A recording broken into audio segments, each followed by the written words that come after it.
Hello everyone, in this lecture we are going to study a very interesting chapter from class 12th chemistry, that is the solid state. So first of all we must know the properties of solids. You are already aware of basic properties of solids, that they have definite shape and volume. There are so many other properties of solids. So the solids are classified as crystalline and amorphous solids. So there are two types of solids. First is crystalline and second one is amorphous. So let's see what are crystalline and what are amorphous solids. तो सबसे पहले हम crystalline solids देखते हैं कि crystalline solids होते क्या हैं. The solids in which the particles are arranged in a regular geometric pattern are known as crystalline solids, while the solids in which there is no regular geometric pattern between the particles are known as amorphous solids. तो ये बहुत basic difference है crystalline और amorphous solids के बीच में कि crystalline solids जो होते हैं उनमें जो पार्टिकल्स होते हैं वो एक रेगुलर ज्योमेट्रिक पैटर्न में अरेंज होते हैं. मान लेते हैं यहाँ पे एक पार्टिकल है, फिर यहाँ पे एक बड़ा पार्टिकल है, फिर एक छोटा पार्टिकल, एक बड़ा पार्टिकल. तो इस तरीके से ये एक रेगुलर ज्योमेट्रिक पैटर्न में अरेंज होते हैं. जबकि जो अमॉर्फस सॉलिड्स होते हैं इनमें कोई भी रेगुलर ज्योमेट्रिक पैटर्न नहीं देखने को आपको मिलेगा. तो this is the main difference between crystalline and amorphous solids. तो इसका आपको ध्यान रखना है कि हमारे पास crystalline और amorphous solids क्या क्या होते हैं. अब नेक्स्ट पॉइंट आता है कि और क्या क्या डिफरेंसेस crystalline और amorphous solids में होते हैं. तो पहला डिफरेंस तो मैंने आपको बता दिया कि ये जो crystalline solids होते हैं उनमें एक रेगुलर ज्योमेट्रिक पैटर्न होता है पार्टिकल्स के बीच में. मतलब पता है कि कहाँ पे कौन सा पार्टिकल आएगा. अगर एक पार्टिकल आएगा तो उसके कितने डिस्टेंस पे, किस डायरेक्शन में कौन सा पार्टिकल होता है, सब कुछ क्या होता है यहाँ पे फिक्स्ड होता है. जबकि अमॉर्फस सॉलिड्स में जो पार्टिकल्स का अरेंजमेंट होता है वो एक रैंडम अरेंजमेंट होता है. वहां पे कोई भी डेफिनेट ज्योमेट्रिक पैटर्न आपको देखने को नहीं मिलेगा. उसके साथ साथ इसकी वजह से क्या होता है, क्योंकि एक डेफिनेट ज्योमेट्रिक पैटर्न यहाँ पे है तो क्रिस्टलाइन सॉलिड्स के जो मेल्टिंग पॉइंट्स होते हैं वो कोई एक फिक्स पॉइंट होते हैं, इनके एक मेल्टिंग पॉइंट्स होते हैं. जबकि अमॉर्फस सॉलिड्स के कोई फिक्स मेल्टिंग पॉइंट नहीं होते हैं, इनकी एक वाइड रेंज होती है. फॉर एग्जांपल अगर मैं क्रिस्टलाइन सॉलिड की बात करूं तो जैसे आइस है, तो आइस का मुझे पता है कि मेल्टिंग पॉइंट जो होता है एटमॉस्फेरिक प्रेशर पे दैट इज 0 डिग्री सेल्सियस. लेकिन जो अमॉर्फस सॉलिड्स होते हैं उनका एक फिक्स्ड मेल्टिंग पॉइंट नहीं होता है, वो एक रेंज में मेल्ट होते हैं. मान लेते हैं 220 टू 230 डिग्री सेल्सियस या 220 टू 250 डिग्री सेल्सियस, उस पूरी रेंज में वो मेल्ट होते रहते हैं, कोई फिक्स पॉइंट नहीं होता है.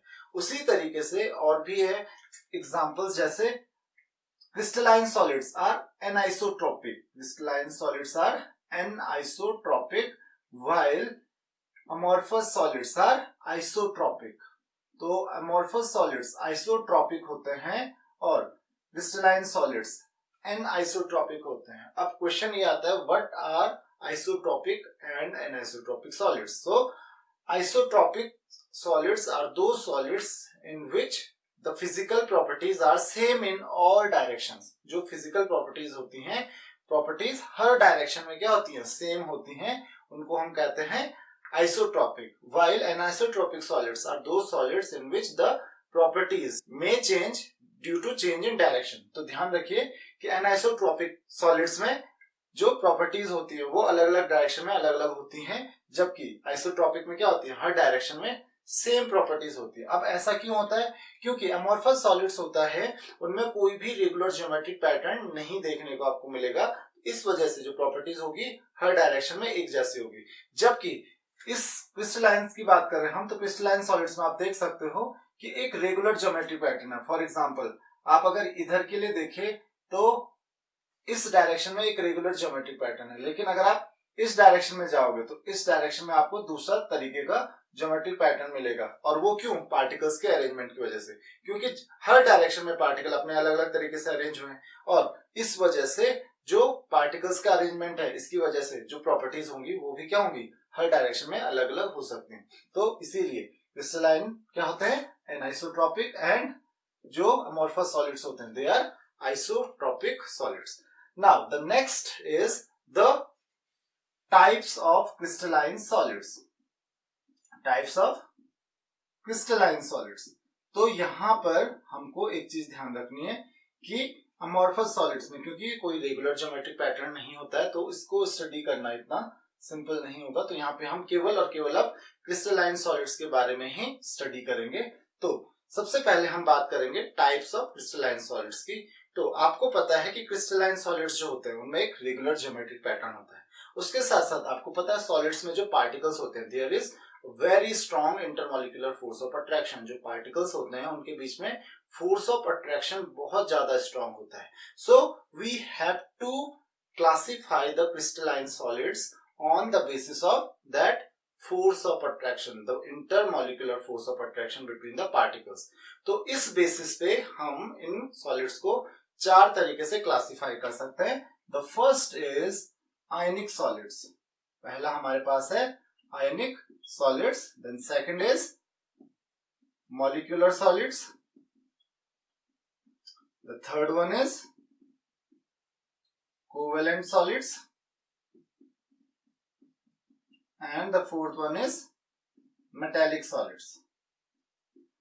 तो हमारे पास बेसिकली ये चार तरीके के सॉलिड्स हैं। So let's see what are the differences between these four types of solids। The first is ionic solids। So ionic solids are those solids in which there is an electrostatic force of attraction between positive and negative ions। तो जो positive और negative ions होते हैं उनके बीच में electrostatic force of attraction होता है और इसीलिए उनको हम क्या कहते हैं, आयनिक सॉलिड्स बोलते हैं। और आयनिक सॉलिड्स जैसे फॉर एग्जांपल हमारे पास है NaCl। NaCl क्या है, एक आयनिक सॉलिड्स है। उसी तरीके से MgCl2। तो बहुत सारे एग्जांपल्स हैं आपके पास आयनिक सॉलिड्स के। तो यहाँ पे आप देख सकते हैं पॉजिटिव आयंस होंगे और नेगेटिव आयंस होंगे, और पॉजिटिव और नेगेटिव आयंस के बीच में क्या होगा, इलेक्ट्रोस्टैटिक फोर्स ऑफ इंटरैक्शन होगा, इलेक्ट्रोस्टैटिक फोर्स ऑफ अट्रैक्शन होगा। और इस इलेक्ट्रोस्टैटिक फोर्स की वजह से the particles hold each other very strongly. तो वो क्या करते हैं, एक दूसरे को बहुत ज्यादा स्ट्रांगली होल्ड करके रखते हैं, और इसकी वजह से जो आपको ये सॉलिड्स मिलेंगे रूम टेम्परेचर पे भी आपको सॉलिड स्टेट में ही मिलेंगे। इसका मतलब क्या हुआ कि इनके जो मेल्टिंग पॉइंट्स होते हैं वो क्या होता है, काफी हाई होते हैं एज कंपेयर टू मॉलिक्यूलर और कोवेलेंट सॉलिड्स। तो इनके मेल्टिंग पॉइंट्स का ध्यान रखना कि वो काफी ज्यादा हाई होते हैं। और क्यों हाई होते हैं, क्योंकि आयनिक सॉलिड्स में बहुत strong electrostatic force of attraction होता है पॉजिटिव और नेगेटिव आयंस के बीच में। The second one is molecular solids. So in molecular solids, तो यहाँ पे आपने देखा which force is responsible to hold the particles, that is electrostatic force of attraction, that is electrostatic force of attraction. अगर हम मॉलिक्यूलर सॉलिड्स के बारे में बात करें तो मॉलिक्यूलर सॉलिड्स में कौन सा फोर्स रिस्पॉन्सिबल होगा, इसमें रिस्पॉन्सिबल होता है इधर van der Waals force of attraction और हाइड्रोजन बॉन्डिंग। तो आपको van der Waals force of attraction मिल सकता है या फिर हाइड्रोजन बॉन्डिंग देखने को मिल सकती है। तो आपको पता है जो van der Waals force of attraction होता है दे आर वीकेस्ट फोर्सेस, और इसी वजह से जो मॉलिक्यूलर सॉलिड्स होते हैं इनके मेल्टिंग पॉइंट्स जो होते हैं वो बहुत लो होते हैं। Hydrogen bonding as compare to van der Waals force of attraction ये काफी स्ट्रांग होती है। तो फॉर एग्जांपल जैसे van der Waals force of attraction आपको कार्बन डाइऑक्साइड में मिल जाएगी, that is dry ice, CO2 जो सॉलिड कार्बन डाइऑक्साइड होती है उसको हम कहते हैं ड्राई आइस। उसी तरीके से वाटर जो है, आइस जो है, आइस में आपको हाइड्रोजन बॉन्डिंग देखने को मिल जाएगी। तो यहाँ पे या तो van der Waals force of attraction होगा या फिर हाइड्रोजन बॉन्डिंग होगी। तो ये कुछ एग्जांपल्स हैं हमारे पास मॉलिक्यूलर सॉलिड्स के। तो यहाँ पे आपको देखिए नाम क्या है इनका, मॉलिक्यूलर सॉलिड्स। तो यहाँ पे क्या होंगे, मॉलिक्यूल्स होंगे, और मॉलिक्यूल्स के बीच में फोर्स ऑफ अट्रैक्शन क्या होता है, van der Waals force of attraction या फिर हाइड्रोजन बॉन्डिंग। तो इस वजह से इनके जो मेल्टिंग पॉइंट्स होते हैं वो बहुत हाई नहीं होते हैं, बहुत लो होते हैं, क्योंकि ये फोर्स ऑफ अट्रैक्शन जो होते हैं वो इतने ज्यादा स्ट्रांग नहीं होते हैं। सो आई होप कि आपको मॉलिक्यूलर सॉलिड्स समझ में आ गए होंगे कि मॉलिक्यूलर सॉलिड्स होते क्या है और इनमें इंटरमॉलिक्यूलर फोर्स ऑफ अट्रैक्शन कौन से हैं। The next point is covalent solids. Next है हमारे पास कोवेलेंट सॉलिड्स। तो कोवेलेंट सॉलिड्स में देयर इज कोवेलेंट बॉन्ड, नाम ही उसका है कोवेलेंट सॉलिड्स। तो यहाँ पे क्या होता है, there is a 3 dimensional network of covalent bonds. जो पार्टिकल्स होते हैं, पार्टिकल्स के बीच में ही कोवेलेंट बॉन्ड्स फॉर्म होते रहते हैं, और वो कोवेलेंट बॉन्ड्स फॉर्म करते करते पूरा का पूरा एक 3 डायमेंशनल नेटवर्क फॉर्म कर लेते हैं। अब ये जो 3 डायमेंशनल नेटवर्क होता है, ये क्योंकि इसमें हर एटम जो है वो एक दूसरे से कोवेलेंट बॉन्ड के थ्रू अटैच्ड है, तो कोवेलेंट बॉन्ड की वजह से इनको हम क्या कहते हैं, कोवेलेंट सॉलिड्स। तो इसके कुछ एग्जांपल्स देख लेते हैं। जैसे आपके पास है ग्रेफाइट या फिर डायमंड, सिलिकॉन डाइऑक्साइड, सिलिकॉन, ये सब किस फॉर्म में एग्जिस्ट करते हैं, कोवेलेंट सॉलिड्स के फॉर्म में। तो ग्रेफाइट में क्या होता है, कार्बन एटम का एक 3 डायमेंशनल नेटवर्क होता है।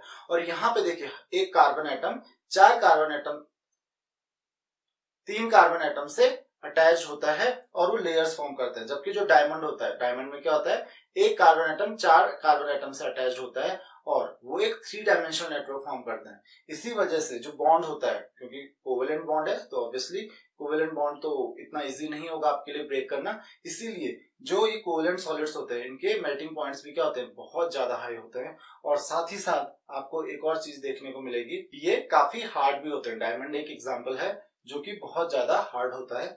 उसी तरीके से नेक्स्ट लास्ट आपके पास है, तो कोवेलेंट सॉलिड्स का ध्यान रखना, यहाँ पे कोवेलेंट बॉन्ड होता है एटम्स के बीच में।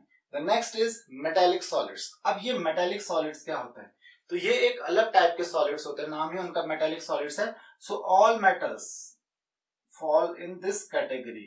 जितने भी मेटल्स हैं, zinc, copper, iron, gold, silver, वो इस कैटेगरी में आते हैं, that is called metallic solids. अब क्वेश्चन ये है कि मेटेलिक सॉलिड्स होते क्या और कैसे फॉर्म करते हैं। तो आपको पता है कि जो मेटल्स होते हैं they form the positive ion because they have the high tendency to lose the electrons. तो वो इजीली इलेक्ट्रॉन लूज करते हैं। इलेक्ट्रॉन क्या होता है, सॉलिड में फ्रीली मूव करते रहते हैं, while we have positive charge ions. तो यहाँ पे देखिए मेटेलिक सॉलिड्स में दो चीजें होती हैं, क्या क्या, एक तो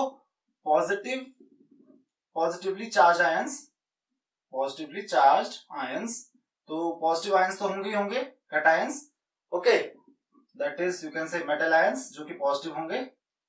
और दूसरी चीज इसमें होगी इलेक्ट्रॉन्स, फ्रीली मूविंग इलेक्ट्रॉन्स।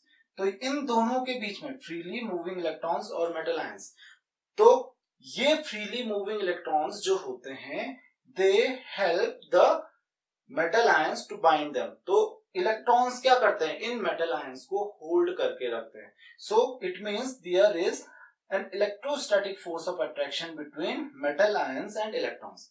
अब देखिए यहाँ पे इसके साथ आप इसको कंफ्यूज मत कीजिए। आयनिक सॉलिड्स में क्या होता है, आयनिक सॉलिड्स में there is electrostatic force of attraction between positive और negative ion। तो पॉजिटिव एंड नेगेटिव आयन के बीच में यहाँ पे क्या होता है, इलेक्ट्रोस्टैटिक फोर्स ऑफ अट्रैक्शन होता है। यहाँ पे पॉजिटिव नेगेटिव आयंस नहीं है, यहाँ पे केवल पॉजिटिव आयंस है, नेगेटिव क्या है, इलेक्ट्रॉन्स। तो जो ये नेगेटिवली चार्ज इलेक्ट्रॉन्स हैं ये होल्ड करके रखते हैं इन मेटल आयंस को। तो इन मेटल आयंस को हम कर्नल्स भी कहते हैं, they are also called kernels. तो इन मेटल आयंस को होल्ड करके रखते हैं इलेक्ट्रॉन्स। और इसी मेटल आयन और इलेक्ट्रॉन्स के बीच में, मेटल आयंस और इलेक्ट्रॉन्स के बीच में जो फोर्स ऑफ अट्रैक्शन होता है इसको आप मेटेलिक बॉन्ड भी कह सकते हो। तो ये फोर्स ऑफ अट्रैक्शन जो होता है that is responsible for the formation of metallic solids. तो आई होप कि आपको ये बात समझ में आ गई होगी कि मेटेलिक सॉलिड्स होते क्या हैं और वो कैसे फॉर्म होते हैं। So this was the classification of crystalline solids. और next topic is crystal lattice. तो बात करते हैं हम क्रिस्टल लैटिस की। अब देखिए क्रिस्टल लैटिस होता क्या है।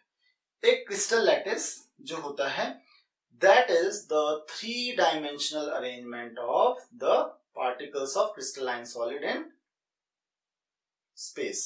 तो जो 3 डायमेंशनल अरेंजमेंट होता है क्रिस्टलाइन सॉलिड्स के पार्टिकल्स का, उसी को हम क्या कहते हैं, क्रिस्टल लैटिस कहते हैं। तो क्रिस्टल लैटिस का मतलब क्या हुआ कि एक पार्टिकल यहाँ पे है, एक पार्टिकल यहाँ पे है।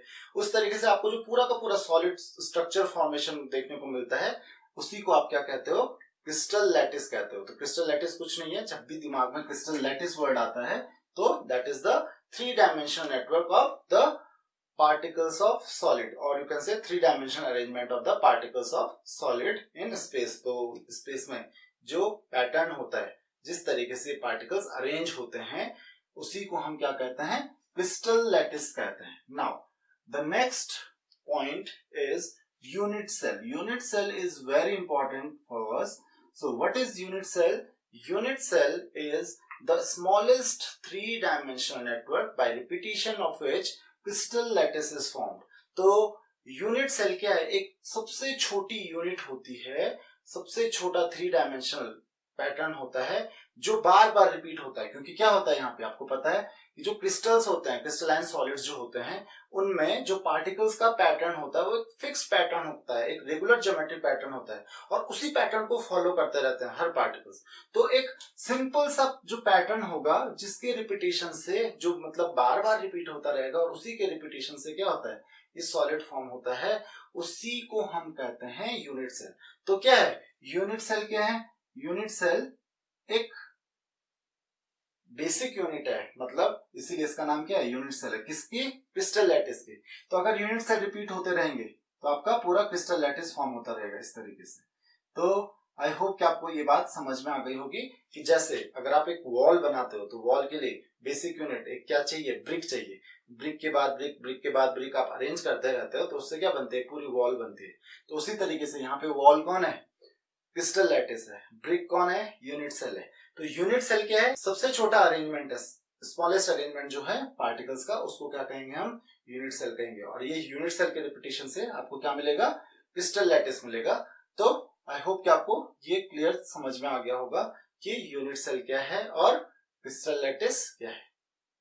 और next topic is types of unit cell. तो यूनिट सेल कितने टाइप के होते हैं, तो उससे पहले हमको ये समझना पड़ेगा कि यूनिट सेल के पैरामीटर्स क्या क्या होते हैं। तो सबसे पहले यूनिट सेल के पैरामीटर्स की बात करें तो यूनिट सेल ये एक इमेजिनरी बॉक्स की तरह होता है। ये एक बॉक्स होता नहीं है एग्जैक्टली, दिस इज इमेजिनरी। यहाँ पे बस पार्टिकल्स का अरेंजमेंट होता है।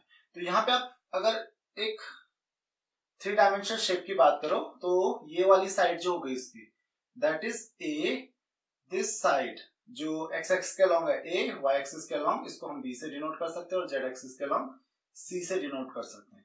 तो एक तो पहले 3 साइड्स हो गई, x axis, y axis, z axis. जरूरी नहीं कि एक्सिस के अलॉन्ग ही हो, क्योंकि कभी कभी एंगल चेंज होते रहते हैं। अब इस a के अपोजिट वाला जो एंगल होता है, a के अपोजिट वाला angle that is alpha, b के अपोजिट वाला एंगल दैट इज बीटा और c के अपोजिट वाला एंगल दैट इज गामा। तो ये 3 एंगल्स और ये 3 साइड जो है वो डिसाइड करती हैं पैरामीटर्स ऑफ यूनिट सेल। यही पैरामीटर्स हैं यूनिट सेल के, और इसी के बेसिस पे आप यूनिट सेल को अलग अलग तरीके से क्लासिफाई करोगे। तो अब यूनिट सेल को क्लासिफाई करने के हमारे पास यहाँ पे 2 तरीके हैं। पहला तरीका यही है कि हम पैरामीटर्स के अकॉर्डिंग, मतलब ए, बी और सी के बीच में क्या रिलेशन है, उसी तरीके से अल्फा, बीटा और गामा के बीच में क्या रिलेशन है। तो एक तो इस तरीके से आप क्लासिफाई कर सकते हो, और दूसरा हम इस तरीके से क्लासिफाई कर सकते हैं कि यूनिट सेल में जो पार्टिकल्स होते हैं, क्योंकि ये यूनिट सेल जो है वो यूनिट सेल कोई एक सॉलिड बॉक्स की तरह नहीं है, ये यूनिट सेल क्या इमेजिनरी बॉक्स है। यहाँ पे जो पार्टिकल्स होंगे ना, पार्टिकल्स अरेंज होंगे जैसे कॉर्नर्स पे या किसी और पॉइंट पे। तो मान लेते हैं कि हमारे पास एक बॉक्स है, ये इमेजिनरी बॉक्स है और ये हमारा क्या है, यूनिट सेल हो गया।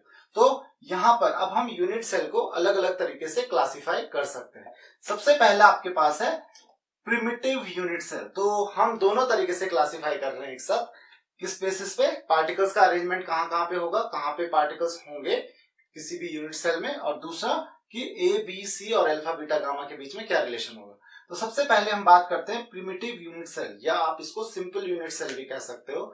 तो प्रिमिटिव यूनिट सेल में होता क्या, primitive unit cell are those unit cell in which the particles are arranged at each corner of the unit cell। तो सबसे पहले जैसे कि मैंने आपको बताया कि imaginary box है, that is the unit cell।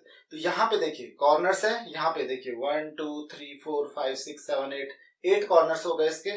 उसके अलावा एजेस हैं 12 एजेस, 4 4 एंड 1 2 3 4। तो 12 हमारे पास एजेस हैं।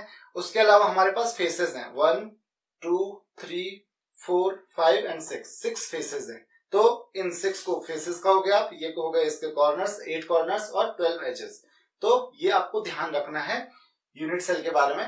तो primitive cells are those unit cells in which the particles are arranged at each corner of the unit cell.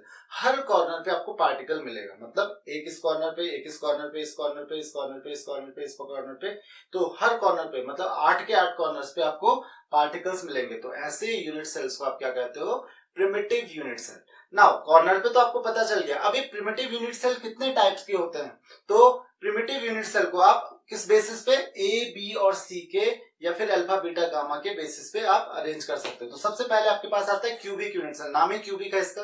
तो क्यूबिक में क्या होगा, जो ये आपका यूनिट सेल होगा क्यूब के शेप में होगा, मतलब ए बी सी तीनों इक्वल होंगे, अल्फा बीटा गामा वो भी तीनों इक्वल होंगे, तो A equal to B equal to C और alpha equal to beta equal to gamma equal to 90 degree, ये सब 90 डिग्री के होंगे। दूसरा आपके पास आता है टेट्रागोनल, तो टेट्रागोनल में भी आपके पास a इक्वल टू बी होगा लेकिन ये c के इक्वल नहीं होगा, a और b दोनों इक्वल होंगे लेकिन c इसके इक्वल नहीं होगा, और उसी तरीके से अल्फा बीटा और गामा तीनों क्या होंगे 90 डिग्री के होंगे। तो ये कुछ तरीके से कि मान लीजिए a है, ये a और b तो दोनों इक्वल हो गए लेकिन ये c वाली साइड, थर्ड वाली साइड जो है वो इक्वल नहीं है, तो ये इसको हम क्या कहेंगे फिर tetragonal. The third is orthorhombic, तो ऑर्थोरोम्बिक में क्या होता है A is not equal to B is not equal to C but alpha equal to beta equal to gamma equal to 90 degree, ये सारे के सारे क्या होते हैं इक्वल होते हैं, तो इनको हम क्या कहते हैं, इसको हम क्या कहते हैं, इस स्ट्रक्चर को हम कहते हैं ऑर्थोरोम्बिक स्ट्रक्चर। नेक्स्ट आपके पास आता है रोम्बोहेड्रल, तो रोम्बोहेड्रल का स्ट्रक्चर कुछ अलग ही होता है, that is A equal to B equal to C but alpha equal to beta equal to gamma is not equal to 90 degree. मतलब ये सारे के सारे इक्वल होंगे, मतलब ए बी सी सारी साइड्स इक्वल होंगी, लेकिन अल्फा बीटा गामा मतलब कोई एंगल होगा ये ट्रीटेड होंगे किसी एंगल पे, क्योंकि इनमें से कोई भी एंगल 90 डिग्री नहीं होंगे, तीनों इक्वल लेकिन 90 डिग्री इनमें कोई भी नहीं होगा। नेक्स्ट आपके पास है मोनोक्लिनिक, तो मोनोक्लिनिक में क्या होता है A is not equal to B is not equal to C और alpha equal to gamma equal to 90 degree, जबकि बीटा 90 डिग्री के इक्वल नहीं होता है, तो इस स्ट्रक्चर को हम कहते हैं मोनोक्लिनिक स्ट्रक्चर। नेक्स्ट आपके पास आता है हेक्सागोनल, तो हेक्सागोनल में क्या होता है, हेक्सागोनल में आपको मिलेगा a is equal to B is not equal to C और साथ में आपको मिलेगा alpha equal to beta equal to 90 degree और जो गामा मिलेगा gamma is equal to 120 degree. तो ये हो गया आपका हेक्सागोनल। तो हेक्सागोनल में आपको पता चल गया होगा ए बी दोनों तो इक्वल होते हैं, मतलब बेस में इक्वल होंगे, लेकिन एंगल क्या होगा उनके बीच में, क्योंकि ए और बी के बीच का ही एंगल गामा होता है, सी के अपोजिट वाला, वो कितना होगा 120 डिग्री, जबकि सी की जो लेंथ होगी वो ए और बी के इक्वल नहीं होगी। तो बेस इसका कैसा बनेगा, फिर रेगुलर हेक्सागन की तरह बनेगा। नेक्स्ट आपके पास है ट्राइक्लिनिक, तो ट्राइक्लिनिक सबसे सिंपल है, इसमें कुछ भी इक्वल नहीं होता, A is not equal to B is not equal to C, alpha is not equal to beta is not equal to gamma, तो यहाँ पे कुछ भी इक्वल नहीं होगा, तो इसको हम कहेंगे ट्राइक्लिनिक। तो आई होप कि आपको ये बात समझ में आ गई होगी। नेक्स्ट आपके पास आता है बॉडी सेंटर्ड यूनिट सेल, तो बॉडी सेंटर्ड यूनिट सेल होता क्या है, बॉडी सेंटर्ड यूनिट सेल एक ऐसा यूनिट सेल होता है जिसमें हर कॉर्नर पे क्या होगा, एक पार्टिकल होगा, as well as at the centre, centre पे भी क्या होगा, पार्टिकल होगा। तो body centred unit cell, the unit cell in which the particles are present at each corner as well as at the center of the unit cell are known as body centered unit cells। तो ये आपको यहाँ पे ध्यान रखना है, हर corner पे तो होगा ही होगा, उसके साथ साथ सेंटर पे भी होगा, सेंटर पे मतलब इसके अंदर, तो ये आपका पूरा यूनिट सेल हो गया, इसके बिल्कुल बीचों बीच, एकदम बीच में आपका क्या होगा, ये पार्टिकल होगा, तो इसके अंदर बिल्कुल बीचों बीच क्या होगा, आपका ये पार्टिकल होगा, तो इसको हम क्या कहेंगे, बॉडी सेंटर्ड यूनिट सेल। तो बॉडी सेंटर्ड यूनिट सेल में आपको क्या क्या देखने को मिल जाएगा, क्यूबिक, टेट्रागोनल और ऑर्थोरोम्बिक, ये तीनों स्ट्रक्चर आपको देखने को मिल जाएंगे। तो अब देखिए प्रिमिटिव में हमारे पास 7 टाइप्स हैं, 7 टाइप्स के तो केवल प्रिमिटिव होते हैं, और ये 3 टाइप के क्या हो गए हमारे पास, बॉडी सेंटर्ड हो गए, कौन कौन से, क्यूबिक, टेट्रागोनल और ऑर्थोरोम्बिक, तो ये 3 टाइप के हमारे पास बॉडी सेंटर्ड यूनिट सेल हो गए। Then next is face centred unit cell. तो फेस सेंटर्ड यूनिट सेल क्या होते हैं, face centred unit cells are those unit cell in which the particles are present at each corner as well as at each face. तो यहाँ पे आपको मैंने बताया था 6 फेसेस हैं, 1 2 3 4 5 एंड 6, तो हर फेस पे सेंटर ऑफ ईच फेस, इसलिए इसका नाम क्या है, फेस सेंटर्ड, तो हर फेस के सेंटर पे पार्टिकल होगा और साथ ही साथ कॉर्नर पे तो होंगे ही होंगे, तो सेंटर पे यहाँ पे इस फेस के सेंटर पे, इस फेस के सेंटर पे, इस फेस के सेंटर पे, हर फेस के सेंटर पे पार्टिकल होगा, तो इसको हम क्या कहेंगे, फेस सेंटर्ड यूनिट सेल। अब ये फेस सेंटर्ड यूनिट सेल, ये फेस सेंटर्ड यूनिट सेल भी कितने टाइप के होते हैं, 2 टाइप के आपको फेस सेंटर्ड यूनिट सेल मिल जाएंगे देखने को, कौन कौन से, one of them is cubic, तो क्यूबिक यूनिट सेल जो है वो आपको फेस सेंटर्ड देखने को मिलेगा, साथ ही साथ ऑर्थोरोम्बिक भी आपको देखने को मिलेगा फेस सेंटर्ड यूनिट सेल। तो फेस सेंटर्ड यूनिट सेल या तो क्यूबिक होगा या फिर ऑर्थोरोम्बिक होगा। The next is end centred unit cell. तो एंड सेंटर्ड यूनिट सेल थोड़ा बहुत फेस सेंटर्ड यूनिट सेल की तरह होता है, बट थोड़ा सा डिफरेंस होता है। So what are the end centred unit cell? The unit cell in which the particles are present at each corner as well as at the center of any of two opposite faces। अब यहाँ पे देखिए, face centred unit cell में क्या होता है, corner पे तो होते ही होते हैं, साथ ही साथ हर फेस पे भी, हर फेस के सेंटर पे भी क्या होंगे, पार्टिकल्स आपको मिलेंगे। लेकिन एंड सेंटर्ड में क्या होता है कि हर कॉर्नर पे तो होंगे, लेकिन हर फेस के सेंटर पे आपको देखने को नहीं मिलेंगे, केवल किन्हीं दो अपोजिट फेसेस में, मतलब इस फेस पे या इस फेस पे, या फिर इस फेस पे और इस फेस पे, या फिर इस फेस पे और इस फेस पे आपको पार्टिकल्स देखने को मिलेंगे। लेकिन सारे फेसेस पे नहीं, किन्हीं भी दो फेसेस पे, वो भी अपोजिट फेसेस पे। अगर इस फेस पे होगा तो इस फेस पे होगा, बगल वाले फेस पे नहीं होगा, एडजेसेंट फेसेस पे नहीं होगा, अपोजिट फेसेस पे होगा। तो इसका आपको ध्यान रखना है। तो इनको हम क्या कहते हैं, एंड सेंटर्ड यूनिट सेल। अब ये जो एंड सेंटर्ड यूनिट सेल होते हैं, ये भी आपके पास दो तरीके के होते हैं। कौन कौन से? एक तो होता है आपके पास ऑर्थोरोम्बिक। तो ऑर्थोरोम्बिक में आपको एक चीज देखने को मिल रही होगी कि ऑर्थोरोम्बिक यूनिट सेल हर टाइप का होता है। मतलब आपको प्रिमिटिव यूनिट सेल भी ऑर्थोरोम्बिक देखने को मिलेगा, बॉडी सेंटर्ड, फेस सेंटर्ड और एंड सेंटर्ड। तो ये चारों यूनिट सेल आपको क्या मिलते हैं, ऑर्थोरोम्बिक स्ट्रक्चर में देखने को मिल जाएंगे। लेकिन एंड सेंटर्ड एक तो ऑर्थोरोम्बिक होता है और दूसरा होता है आपके पास मोनोक्लिनिक। तो मोनोक्लिनिक और ऑर्थोरोम्बिक ये दो हो गए। तो टोटल अगर आप स्ट्रक्चर्स की बात करें, मतलब टोटल कितने टाइप के यूनिट सेल हो गए, तो देखिए 7 टाइप के तो केवल प्रिमिटिव हो गए, 3 टाइप के क्या हो गए, बॉडी सेंटर्ड हो गए, 2 टाइप के फेस सेंटर्ड हो गए और 2 टाइप के आपके एंड सेंटर्ड हो गए। So total 7 + 3 + 2 + 2 that is 14 type of unit cell. तो आप इस तरीके से 14 टाइप्स में इन यूनिट सेल को क्लासिफाई कर सकते हैं। Next is calculation for the number of particles in a cubic unit cell, कि एक क्यूबिक यूनिट सेल में कितने पार्टिकल्स होते हैं। तो आपको पता है हमारे पास 3 तरीके के क्यूबिक यूनिट सेल होते हैं। एक तो होता है प्रिमिटिव, जिसको आप सिंपल क्यूबिक यूनिट सेल बोलते हो, दूसरा होता है बॉडी सेंटर्ड और तीसरा होता है फेस सेंटर्ड। चलिए तीनों के लिए हम कैलकुलेशन कर लेते हैं। सबसे पहले हम कैलकुलेशन करते हैं फॉर प्रिमिटिव और simple cubic unit cell. For primitive cubic unit cell, तो प्रिमिटिव या फिर सिंपल क्यूबिक यूनिट सेल के लिए अगर आप कैलकुलेशन करेंगे तो कैसे आप कैलकुलेशन करेंगे, देखिए। तो आपके लिए आपको पता है हर कॉर्नर पे पार्टिकल होता है 1 2 3 4 5 6 7 और 8। तो आपके पास 8 कॉर्नर है, हर कॉर्नर पे एक पार्टिकल होगा। तो इस तरीके से आप 8 पार्टिकल्स आप बोलोगे कि 8 पार्टिकल्स यहाँ पे होंगे। लेकिन ये चीजें इतनी सिंपल नहीं होती हैं। अब देखिए हर कॉर्नर पे जो पार्टिकल होगा, क्योंकि देखो यूनिट सेल्स के रिपीटिशन से आपको क्रिस्टल लैटिस मिलता है। अब ये मेरे पास एक यूनिट सेल है, इसके ऊपर इसके बगल में यूनिट सेल्स होंगे। तो अब देखिए ये वाला जो कॉर्नर है, ये कॉर्नर इस यूनिट सेल में ही नहीं होगा, इसके बगल में जो यूनिट सेल होगा यहाँ पे जो यूनिट सेल होगा उसका भी यही कॉर्नर होगा, यहाँ पे जो यूनिट सेल होगा उसका कॉर्नर होगा, यहाँ पे इसके बगल में जो यूनिट सेल होगा। तो ये चार, यहाँ पे देखिए 4 यूनिट सेल आ जाएंगे जिनका ये सेम कॉर्नर होगा, और इनके ऊपर से 4 यूनिट सेल और आएंगे, उन चारों यूनिट सेल्स का भी सेम कॉर्नर होगा। इसका मतलब 8 यूनिट सेल्स जो हैं उस सब एक ही कॉर्नर को शेयर कर दें। तो इस कॉर्नर पे जो पार्टिकल होगा, इस कॉर्नर पे जो एटम आयन जो भी होगा, उस पार्टिकल को ये 8 यूनिट सेल शेयर कर रहे हैं। तो आपको होप की अभी बात समझ में आ गई होगी कि किस तरीके से अरेंजमेंट होता है। एक पार्टिकल एक यूनिट सेल में नहीं है, यहाँ पे एक पार्टिकल 2 अलग अलग या 2 से ज्यादा अलग अलग यूनिट सेल्स में है। तो यहाँ पे जो कॉर्नर होगा, तो आप ये देखिए कि ये वाला कॉर्नर, एक कॉर्नर को कितने यूनिट सेल शेयर करेंगे, 8 यूनिट सेल शेयर करेंगे। तो हम कह सकते हैं कि number of particles at corners that is 8, right. और आप कह सकते हो fraction of particle, fraction of a particle present at corner in unit cell. तो यूनिट सेल में कितना फ्रैक्शन होगा, दैट इज, क्योंकि मैंने भी आपको बताया कि 8 पार्टिकल्स शेयर कर रहे हैं उसको, तो दैट इज 1/8।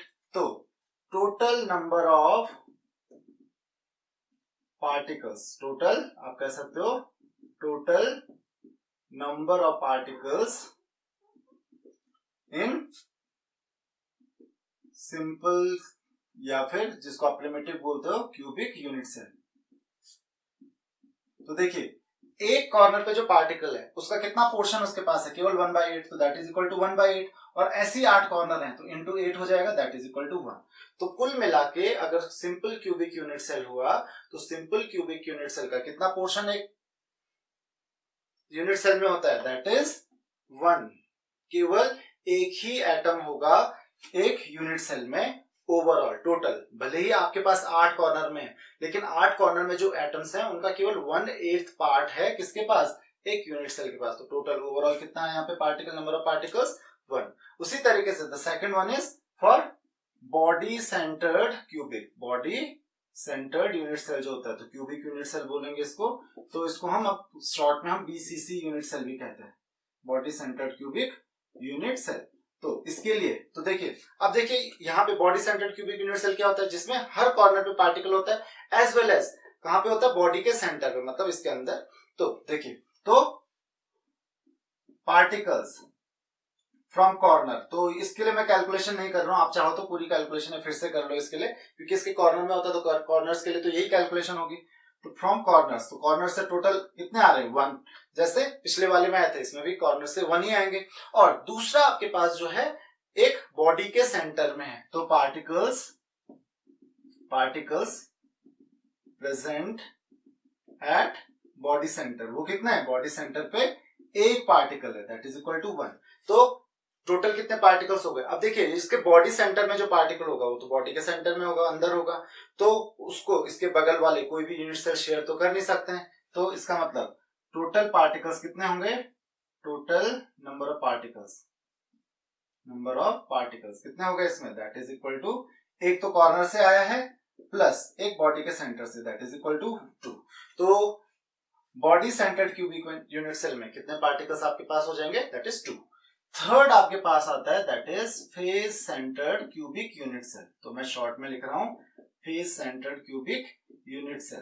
तो फेज सेंटर्ड में आपको पता है क्या होता है, हर कॉर्नर पे पार्टिकल होता है, as well as at the centre of each face, हर फेज के सेंटर पे भी होगा, तो हर कॉर्नर पे होगा और फेज के सेंटर पे भी होगा। तो सबसे पहले मैं सीधा यहाँ पे फिर से कॉर्नर के लिए मैं कैलकुलेशन नहीं कर रहा हूं, कॉर्नर के लिए हम एक बार कर चुके हैं। तो पार्टिकल्स फ्रॉम कॉर्नर्स, तो कॉर्नर से अगर पार्टिकल्स देखें तो दैट इज इक्वल टू, वो कितना आ रहा है, 1। अब नंबर ऑफ फेसेस कितना है, नंबर ऑफ फेसेस है हमारे पास, दैट इज 6। तो 6 फेसेस है, तो हर फेस पे क्या होगा, पार्टिकल होगा। लेकिन अगेन ये इतना सिंपल नहीं है, क्यों, क्योंकि देखिए ये एक यूनिट सेल है, इस फेस के बगल में एक और यूनिट सेल होगा, यहाँ पे एक और यूनिट सेल होगा, तो ये वाला जो फेस है, इस फेस पे जो यूनिट सेल होगा उसका आधा पोर्शन इस यूनिट सेल में होगा और आधा इसके बगल वाले यूनिट सेल में होगा। उसी तरीके से इस फेस पे जो होगा आधा इस सेल में होगा, आधा इसके बगल वाले यूनिट सेल में होगा, इस फेस पे जो होगा आधा इसमें होगा, आधा इसके बगल में होगा। इसका मतलब एक फेस पे जो आपके पास एटम है, एक पार्टिकल है, वो क्या हो रहा है, उसको 2 यूनिट सेल शेयर कर रहे हैं, क्योंकि इस फेस को 2 यूनिट सेल शेयर कर रहे हैं, और इस वजह से जो एक यूनिट सेल के पास इस एटम का, इस पार्टिकल का जो पोर्शन आएगा, जो फ्रैक्शन आएगा, वो आधा ही फ्रैक्शन आएगा, हाफ आएगा। सो यू कैन से fraction of a particle at कहां पे, फेस सेंटर्ड, कहां पे, इन यूनिट सेल, वो कितना आएगा, वो आएगा 1/2, आधा आ रहा है। तो total number of particles at face centres पे टोटल पार्टिकल्स कितने हो जाएंगे, 1/2, और कितने फेसेस हैं, 6 फेसेस हैं, हर फेस पे एक पार्टिकल है, तो that will be equal to 1/2 into 6, कितना आ रहा है, 3। तो अब टोटल, या टोटल अभी नहीं, अब टोटल नंबर ऑफ पार्टिकल्स कितने हो गए, तो देखिए ये एक पार्टिकल तो आपका कॉर्नर से आया है, और 3 पार्टिकल इन 6 फेसेस से मिलकर आए हैं, तो 1 + 3 दैट इज इक्वल टू 4। तो जो आपका बॉडी सेंटर्ड होता है, बॉडी सेंटर्ड में 2 पार्टिकल्स होंगे, ध्यान रखिए। और जो आपका फेस सेंटर्ड होगा, फेस सेंटर्ड में आपके पास 4 पार्टिकल्स होंगे, तो इसका आपको हमेशा ध्यान रखना है। इस तरीके से हम कैलकुलेशन करते हैं बॉडी सेंटर्ड के लिए, फेस सेंटर्ड के लिए और प्रिमिटिव क्यूबिक यूनिट सेल के लिए। और next topic is packing fraction और packing efficiency of a unit cell. So what is packing fraction or packing efficiency? Packing fraction of a unit cell is the fraction of the volume of the unit cell occupied by the particles. तो packing fraction क्या होगा कि जो unit cell होगा, तो unit cell जो होता है, यूनिट सेल का टोटल वॉल्यूम जो है उसका कितना फ्रैक्शन पार्टिकल्स ने ऑक्यूपाई किया है। क्योंकि आपको पता है जो यूनिट सेल का शेप है, यूनिट सेल का शेप तो आप क्यूबिकल या किसी क्यूबॉइड की तरह या इस तरीके का शेप लेते हो, जबकि जो पार्टिकल्स का शेप होता है, पार्टिकल्स का शेप स्फेरिकल हम अज्यूम करते हैं। तो पार्टिकल्स किसी भी तरीके से आप अरेंज करो, कंप्लीटली ऑक्यूपाई तो कर नहीं पाएंगे, क्योंकि स्फेयर को आप किसी भी तरीके से अरेंज करो उनके बीच में कुछ ना कुछ स्पेस तो बच ही जाएगा। तो हम पैकिंग फ्रैक्शन वही फ्रैक्शन होता है जो क्या होता है, जो फ्रैक्शन होता है किसका, volume occupied by the particles और किसका, वॉल्यूम ऑफ यूनिट सेल। तो पैकिंग फ्रैक्शन आप कह सकते हो, पैकिंग फ्रैक्शन इक्वल टू क्या हो जाएगा, पैकिंग फ्रैक्शन इक्वल टू, इसका फॉर्मूला क्या हो जाएगा, volume occupied by particles by volume of unit cell. तो अब देखिए यहां पे इसको हम पैकिंग फ्रैक्शन कहेंगे। तो मान लेते हैं एक पार्टिकल जो है, एक पार्टिकल क्या है, एक पार्टिकल का जो रेडियस है, क्योंकि पार्टिकल को हम कैसा मान रहे हैं, स्फेरिकल मान रहे हैं, तो एक पार्टिकल का रेडियस अगर r है तो वॉल्यूम कितना हो जाएगा एक पार्टिकल का, that is 4/3 pi r cube. और अगर एक यूनिट सेल में z पार्टिकल्स हैं, कितने हैं, z, तो z क्या है यहाँ पे, z is the number of particles in a unit cell. z क्या है, number of particles in unit cell, and this is the volume of one particle.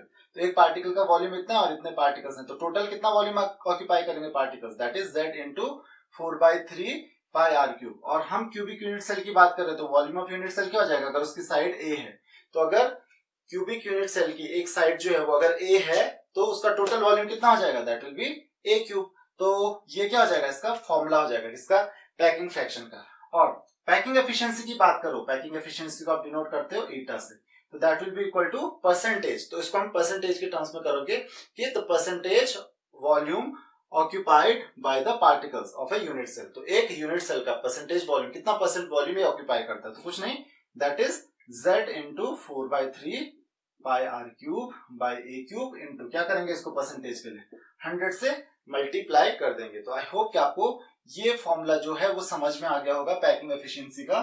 तो इसको मैं ऊपर नोट कर लेता हूं, z into 4/3 pi r cube bye a cube into 100। तो ये फॉर्मूला हो गया किसका, पैकिंग एफिशिएंसी का। अगर इसको 100 हटा दो आप तो उसको कहेंगे हम पैकिंग फ्रैक्शन। तो कितना फ्रैक्शन, कितना परसेंट वॉल्यूम ऑक्यूपाई होता है, चलिए देख लेते हैं। तो सबसे पहले हम सेम इन 3 यूनिट सेल्स के लिए करेंगे। सबसे पहले हमारे पास है सिंपल क्यूबिक यूनिट सेल, जिसको आप प्रिमिटिव यूनिट सेल कहते हो। तो प्रिमिटिव क्यूबिक यूनिट सेल के लिए कैलकुलेशन करते हैं। चलिए, तो क्यूबिक यूनिट सेल, तो यहां पे देखिए अगर हम एक सेल की बात करें तो एक सेल में जो पार्टिकल्स हैं वो देखिए, मैं एक फेस की बात करता हूं यहाँ पे। तो आपको पता है इस फेस पे जो पार्टिकल्स होंगे, एक यहाँ पे होगा, एक यहाँ पे होगा, एक यहाँ पे होगा, एक यहाँ पे होगा। तो इस फेस में ये 4 पार्टिकल्स इस तरीके से होंगे। वैसे ही पीछे वाले फेस में जो होंगे, जो पीछे वाले कॉर्नर्स हैं, तो पीछे वाले कॉर्नर्स पे भी इसी तरीके के 4 पार्टिकल्स होंगे। तो हर कॉर्नर पे देखिए एक पार्टिकल्स, और ये पार्टिकल्स क्योंकि क्लोजेस्ट अप्रोच इनका होता है तो एक दूसरे से अटैच होंगे। अब देखिए this is the value of A. A क्या है, ए है आपके पास जो साइड है, जिसको आप एज लेंथ भी बोलते हो यूनिट सेल की। और आर क्या है, आर इज द रेडियस। तो ये हो गया आपके पास आर रेडियस, और ये भी आपके पास हो गया आर रेडियस। तो अब आप ए और आर के बीच में, अब आपको यहाँ पे 2 चीजें पता करनी है, ए और आर के बीच में रिलेशनशिप, ताकि वो कैंसिल हो जाए। तो अगर आपको ए और आर के बीच में रिलेशनशिप पता चल जाए और आपको पैकिंग एफिशिएंसी इजीली पता चल जाएगी। हाँ, दूसरी चीज आपको जेड भी पता होनी चाहिए। तो जेड तो आपको पता ही है, Z is the number of particles in a unit cell. वो अभी हमने कैलकुलेट किए हैं कि प्रिमिटिव यूनिट सेल में कितने होते हैं, एक जो दूसरा यूनिट सेल हमारे पास that is body centred cubic unit cell, उसमें होते हैं 2 और face centred cubic unit cell में होते हैं 4। तो वो हम ऑलरेडी कैलकुलेट कर चुके हैं। तो प्रिमिटिव क्यूबिक यूनिट सेल की बात अगर हम करें तो आपको यहाँ पे देखिए रिलेशनशिप पता चल रही है A is equal to 2R। तो एक तो आपको ये रिलेशनशिप याद रखनी है और दूसरा पैकिंग एफिशिएंसी पता होनी चाहिए। तो डेरिवेशन भी आ जाता है कभी कभी एग्जाम में। तो पैकिंग एफिशिएंसी इक्वल टू क्या होता है Z, क्योंकि आपको पता है Z इज इक्वल टू 1। तो पैकिंग एफिशिएंसी इक्वल टू क्या होता है Z into 4/3 pi R cube bye A cube into 100। तो Z की वैल्यू कितनी है 1 into 4/3 pi R cube bye A की जगह पे क्या लिखेंगे हम 2R का होल क्यूब इंटू 100। तो ये कितना आ जा रहा है that is equal to 4/3 pi R cube by 8R cube. R cube से R क्यूब आप कैंसिल कर सकते हो, दिस इज 2, ये 2 3 से मल्टीप्लाई हो जाएगा इंटू 100 दैट इज पाई/6 इंटू 100। आप चाहे तो कैलकुलेट कर सकते हैं इसको, दैट इज अराउंड 52%। ये किसके आसपास होता है, लगभग 52% के आसपास होता है। तो आई होप कि आपको ये पैकिंग फ्रैक्शन समझ में आ गया होगा कि इसका हम कैसे इजीली कैलकुलेट कर सकते हैं।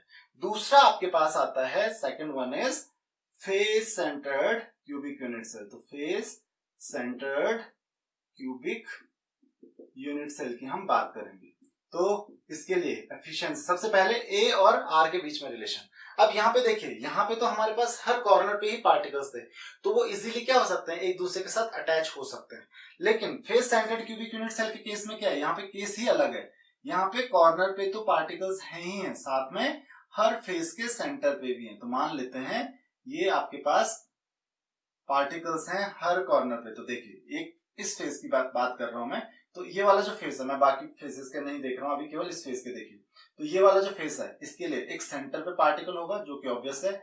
उसके अलावा हर कॉर्नर पे भी पार्टिकल्स होंगे। इस कॉर्नर पे पार्टिकल मिलेगा आपको, इस कॉर्नर पे पार्टिकल मिलेगा, इस कॉर्नर पे और इस कॉर्नर पे। अब देखिए इस फेस पे होने की वजह से जो कॉर्नर वाले पार्टिकल्स होंगे ना, एक दूसरे के साथ कांटेक्ट में नहीं आ पाएंगे और यहाँ पे इसी वजह से ये जो स्ट्रक्चर है ये चेंज हो जाता है। अब आप ए और आर के बीच में डायरेक्ट रिलेशनशिप स्टेब्लिश कर ही नहीं सकते हो, वहां पे तो दोनों टच कर रहे थे। तो ये आपके पास आर है, तो आप डायरेक्ट आप स्टेब्लिश कर ही नहीं सकते हो रिलेशन। तो ये आपके पास ए है, ये आपके पास ए है, राइट। लेकिन आप यहाँ पे डायरेक्ट आर और ए के बीच में रिलेशन नहीं पता कर सकते। तो हम क्या करेंगे, ये तो मान लेते हैं साइड ए है, ये पॉइंट बी है, ये सी है।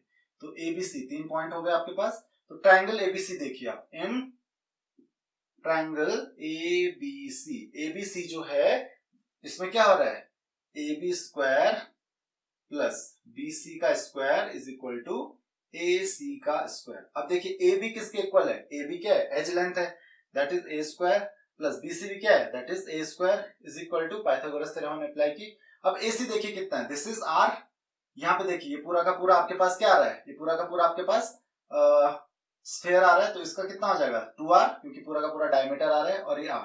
टोटल कितना हो गया r plus 2r plus r, that is 4r। तो AC कितना आ गया 4r का होल स्क्वायर। तो अब यहां से क्या हो जाएगा, रिलेशनशिप स्टैब्लिश हो गई, that is 2a square is equal to 4, that is 16r square. तो आप चाहो तो कैंसिल कर सकते हो, दैट इज 8।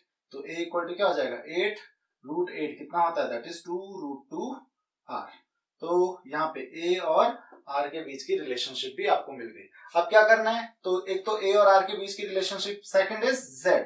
तो फेस सेंटर्ड के लिए हमने अभी कैलकुलेट किया था, the value of z is 4। बस अब पैकिंग एफिशिएंसी का डायरेक्ट फॉर्मूला लगा लीजिए।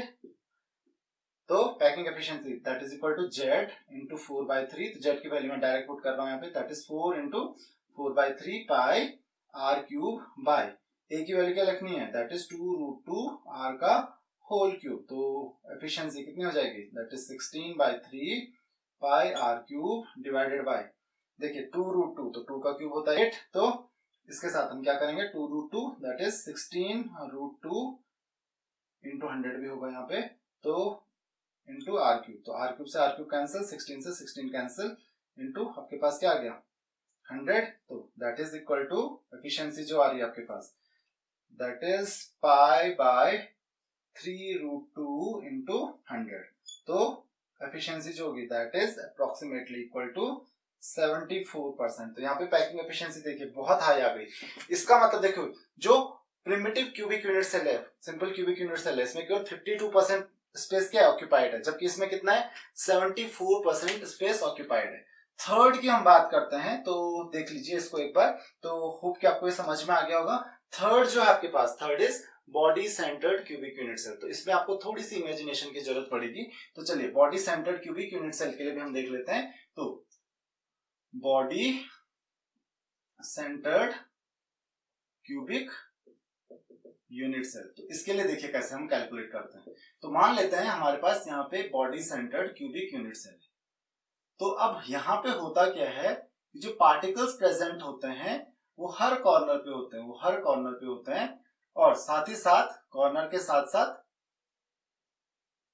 एक बॉडी सेंटर पे भी पार्टिकल होगा। अब होगा क्या कि जो कॉर्नर पे होगा वो पार्टिकल एक दूसरे से तो टच होंगे नहीं, केवल कौन टच होंगे, ये वाले पार्टिकल्स। अब देखिए यहाँ पे क्या है, इससे टच कौन कौन पार्टिकल्स हो रहे हैं, एक इस कॉर्नर का और एक इस कॉर्नर का। तो यहाँ पे अब आप बिल्कुल, क्योंकि फेस टू फेस भी नहीं आ पा रहे हैं, इस फेस में भी कोई पार्टिकल आपस में सीधे सीधे टच नहीं हो रहे, तो अब क्या करेंगे हम, अब ये डिस्टेंस देख लीजिए, मान लेते हैं ये पॉइंट क्या है, ए है, ये पॉइंट बी है, ये पॉइंट सी है। तो देखिए ए सी तो हम पहले ही कैलकुलेट कर चुके थे, तो ए सी कितना आ रहा था, ये ए था, ये भी ए था, और ए कितना है हमारे पास, ये ए स्क्वायर। तो देखिए A B square plus B C square, आप क्या लिख सकते हो, A B square plus B C square equal to A C square. तो इसको पॉइंट को डी ले लीजिए, तो ए बी कितना है हमारे पास, ए सी स्क्वायर, यहाँ से ए बी स्क्वायर, तो ए बी स्क्वायर कितना हो गया हमारे पास, A square plus B C square कितना हो गया, A square is equal to A C square, तो ए सी स्क्वायर हो जाएगा हमारे पास। तो A C square equal to क्या आ गया हमारे पास, 2a स्क्वायर। नाउ अब क्या है देखिए, तो अब दूसरा ट्रायंगल ले लेते हैं, इन ट्रायंगल ACD, ट्रायंगल कौन सा, ACD। तो ट्रायंगल ACD देखिए, एक साइड ये है इसमें, एक साइड CD है, CD ये भी कितना है, A है, और AC तो हमने अभी कैलकुलेट किया, दैट इज कितना आया, AC का square equal to 2a square, कोई बात नहीं स्क्वायर ही रहने दीजिए। और अब ये जो आ रहा है AD जो आ रहा है, दैट इज यहाँ पे देखिए ये R है, यहाँ पे देखिए ये 2R है, और ये देखिए 4R है, मतलब R है, तो R plus 2R plus R that is 4R। तो AD स्क्वायर आप पाइथागोरस थ्योरम यूज कीजिए, ये भी राइट ट्रायंगल बनेगा। देखिए ये आपका, देखिए एक साइड ही हो गई, ये इसके उसके बीच में 90 डिग्री का एंगल होगा, राइट, और ये आपके पास हाइपोटेन्यूज हो गए, तो that is AD square is equal to क्या हो जाएगा, AC square plus CD square.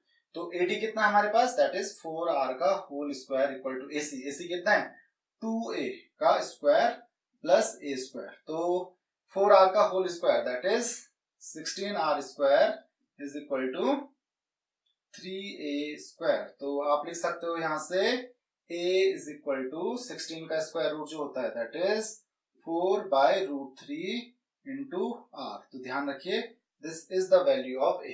और अब डायरेक्ट एफिशिएंसी कैलकुलेट कीजिए, तो एफिशिएंसी इक्वल टू क्या हो जाएगा, यहाँ पे देखिए अब Z की जो वैल्यू होगी, इसके लिए आपको पता है बॉडी सेंटर्ड के लिए 2 होती है। अब यहाँ पे देखिए Z की वैल्यू 2 रखेंगे into 4/3 pi R cube divided by A की वैल्यू क्या रखेंगे हम डायरेक्ट यहाँ पे 4/√3 R का होल क्यूब इंटू 100।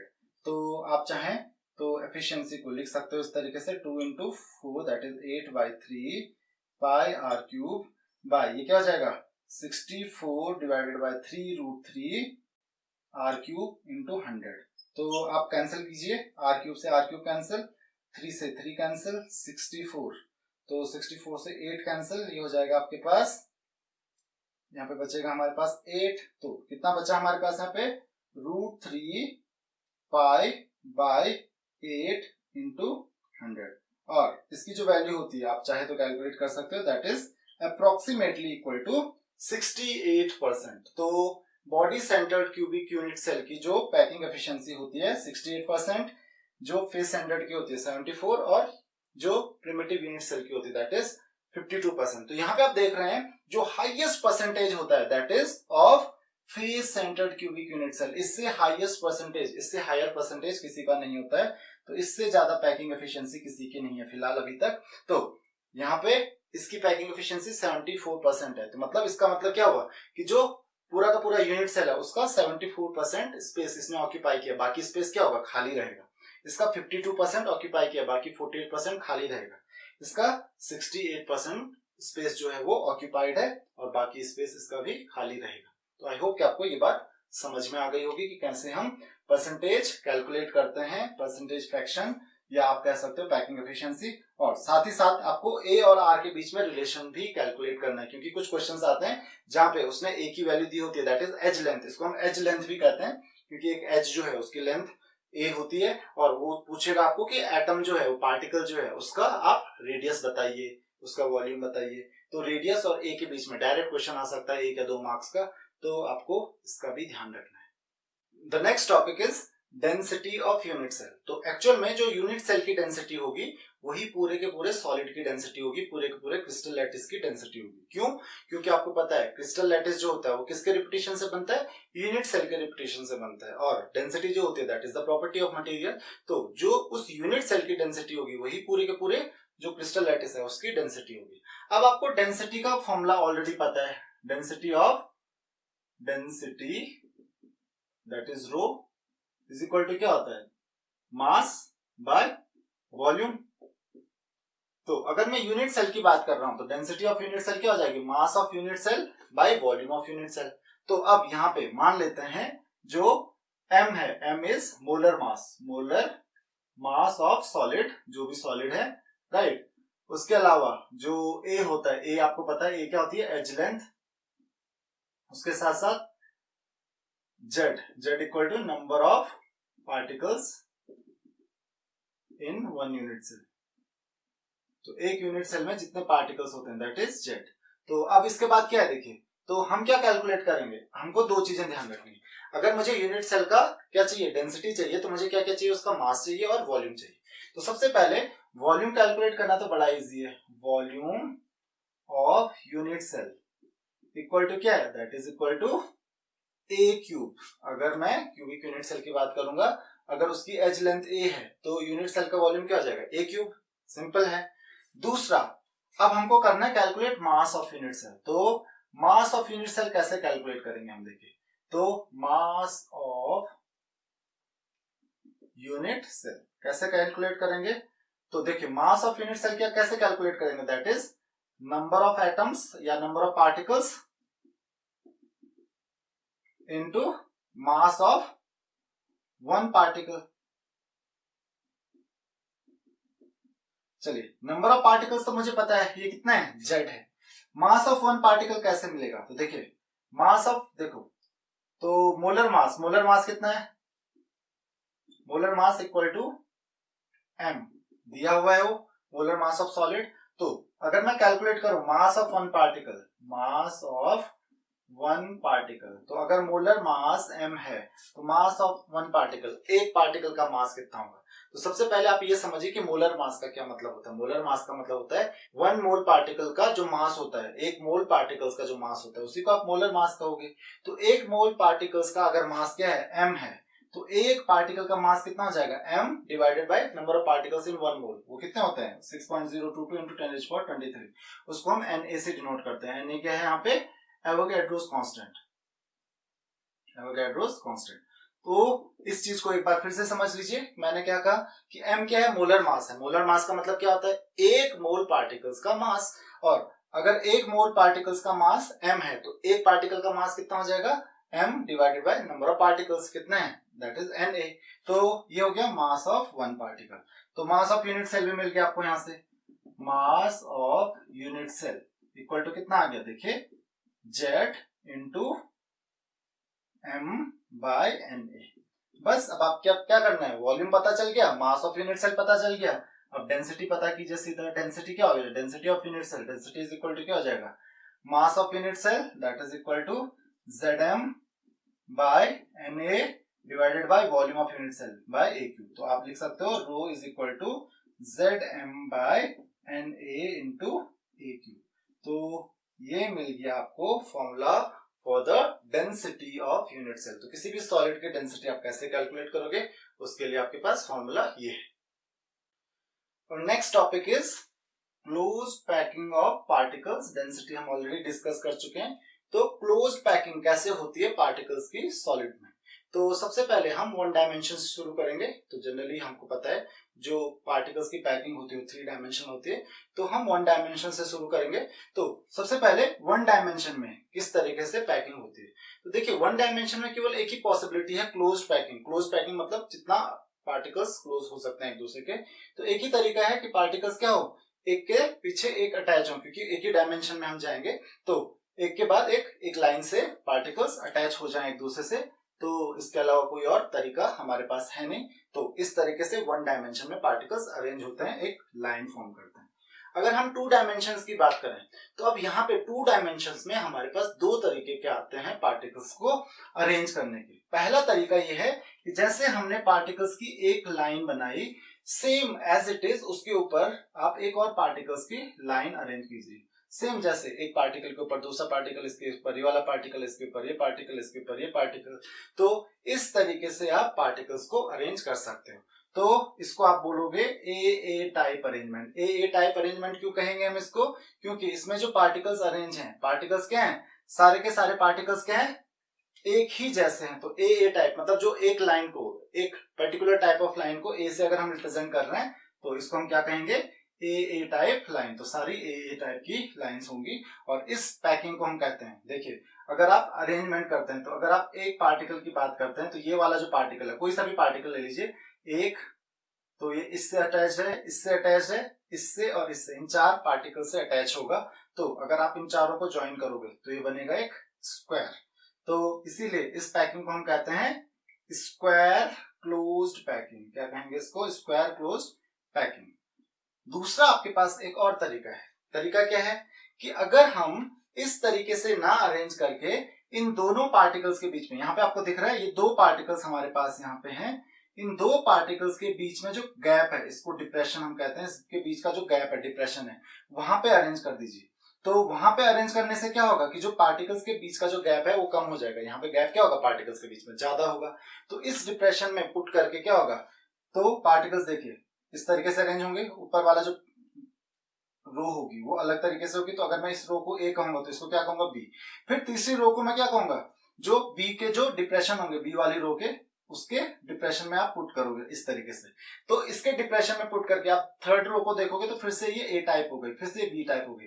तो ये ए बी टाइप क्या होता रहता है, रिपीटेशन होता रहता है। और इसमें अगर आप एक पार्टिकल लोगे, बीच से कोई सा भी पार्टिकल ले लीजिए, मान लेते हैं मैंने ये पार्टिकल लिया, तो देखिए किस किस से अटैच है, 1 2 3 4 सबसे अटैच है, 5 6 इन सबसे अटैच्ड है। और यहाँ पे आप अगर इनको ज्वाइन करो तो ये हेक्सागन टाइप का बन रहा है। तो इसको हम क्या कहेंगे, हेक्सागनल क्लोज्ड पैकिंग। तो ये हो गई आपकी हेक्सागनल क्लोज्ड पैकिंग। तो आई होप कि आपको ये टू डायमेंशनल क्लोज्ड पैकिंग भी समझ में आ गई होगी, क्योंकि जब ये टू डायमेंशनल क्लोज्ड पैकिंग समझ में आ जाएगी तो आपको थ्री डायमेंशन में इजीली समझ में आ जाएगी कि आप पैकिंग किस तरीके से करते हैं। तो सबसे पहले हम बात करते हैं थ्री डायमेंशन में इसके ऊपर। तो अगर आपका ये टू डायमेंशनल पैटर्न है, इसके ऊपर एज इट इज एक लेयर आप ऐसे की ऐसे रख दोगे, मतलब इस पार्टिकल के ऊपर, इसके ऊपर, इसके ऊपर, इसके ऊपर, इनके ऊपर क्या एग्जैक्टली एज इट इज रख दोगे। तो ऐसे में बहुत पार्टिकल्स रखेंगे तो वो ए टाइप, मतलब अगर नीचे वाली लेयर को, इस लेयर को आप ए बोलोगे, इसके ऊपर वाली लेयर भी ऐसी होगी, तो that will B A type layer. तो ए टाइप लेयर जो होगी, ए टाइप, इसको जो इस तरीके से आपको जो पैकिंग मिलेगी उसको हम कहेंगे सिंपल क्यूबिक पैकिंग। जो आपका सिंपल क्यूबिक यूनिट सेल होता है ना, वो ऐसे ही बनता है, मतलब इस पार्टिकल के ऊपर पार्टिकल, इसके ऊपर, इसके ऊपर, सबके एग्जैक्टली ऊपर रखना है। तो इनको हम क्या कहेंगे, सिंपल क्यूबिक पैकिंग। तो ये तो आपकी सिंपल क्यूबिक पैकिंग हो गई। अब बात करते हैं अगर हम हेक्सागोनल क्लोज पैकिंग के ऊपर पैक करते हैं, तो ये हेक्सागोनल टू डायमेंशनल पैकिंग है। अगर हम इसके ऊपर थ्री डायमेंशनल पैकिंग करते हैं, मतलब ये जो पार्टिकल्स हैं तो ये टू डायमेंशन में ऑलरेडी है, अब थर्ड डायमेंशन में बनना है, मतलब इसके ऊपर हमको पार्टिकल्स रखने हैं। तो अब हम, क्योंकि यहाँ पे हम क्या रख रहे थे, गैप में रख रहे थे, इनके बीच के गैप में, तो ऊपर से भी रखेंगे तो इनके बीच के गैप में रखेंगे इस तरीके से। तो आप देख रहे हो मैंने रेड से शो किया, जो ऊपर वाली जो लाइन है वो रेड से शो की है, नीचे वाली जो लाइन है, जो नीचे के पार्टिकल्स है, उनको मैंने ब्लैक से शो किया है। तो इनके बीच का जो गैप होता है उस गैप में आप पार्टिकल्स को प्लेस करते हो। नाउ दिस गैप, इस गैप को हम कहते हैं, क्योंकि ये गैप को क्या कर रहे हैं, पार्टिकल्स ऑक्यूपाई कर लेते हैं, तो इस गैप को हम कहते हैं वॉइड्स। इन गैप्स को हम कहते हैं वॉइड्स।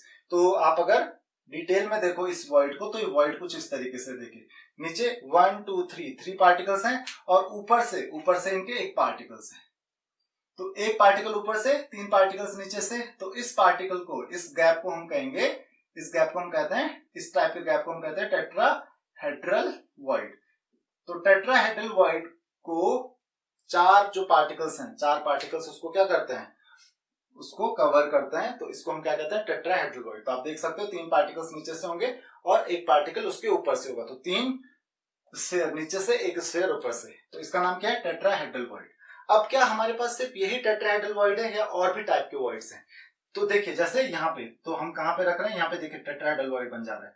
तो टेट्राहेड्रल वॉइड को मैं टी से डिनोट कर लेता हूँ, चलिए। तो ये टेट्राहेड्रल वॉइड हो गया, टेट्राहेड्रल, टेट्राहेड्रल, टेट्राहेड्रल, टेट्राहेड्रल। फिर नेक्स्ट लाइन में भी देखिए, यहाँ पे टेट्राहेड्रल वॉइड को ऑक्यूपाई कर रहे हैं पार्टिकल्स। तो ये सारे पार्टिकल्स क्या कर रहे हैं, टेट्राहेड्रल वॉइड्स को ऑक्यूपाई कर रहे हैं। तो आई होप कि आपको ये बात समझ में आ गई होगी। लेकिन अब एक और गैप देखिए, टेट्राहेड्रल वॉइड्स के बीच का, 2 टेट्राहेड्रल वॉइड्स के बीच का गैप देखिए, इसको कैसे ऑक्यूपाई किया जा रहा है, ये वाला गैप देखिए। तो इसको कैसे ऑक्यूपाई किया जा रहा है, देखिए इसमें क्या हो रहा है, 1 2 3, 3 पार्टिकल्स नीचे से और 3 पार्टिकल्स ऊपर से। मतलब जो पार्टिकल्स नीचे से 1 2 3, 3 पार्टिकल्स नीचे से इस तरीके से हैं, और जो पार्टिकल्स ऊपर से हैं, ऊपर से किस तरीके से हैं पार्टिकल्स, ऊपर से जो पार्टिकल्स हैं ये आप देख सकते हो, वो कुछ इस तरीके से हैं।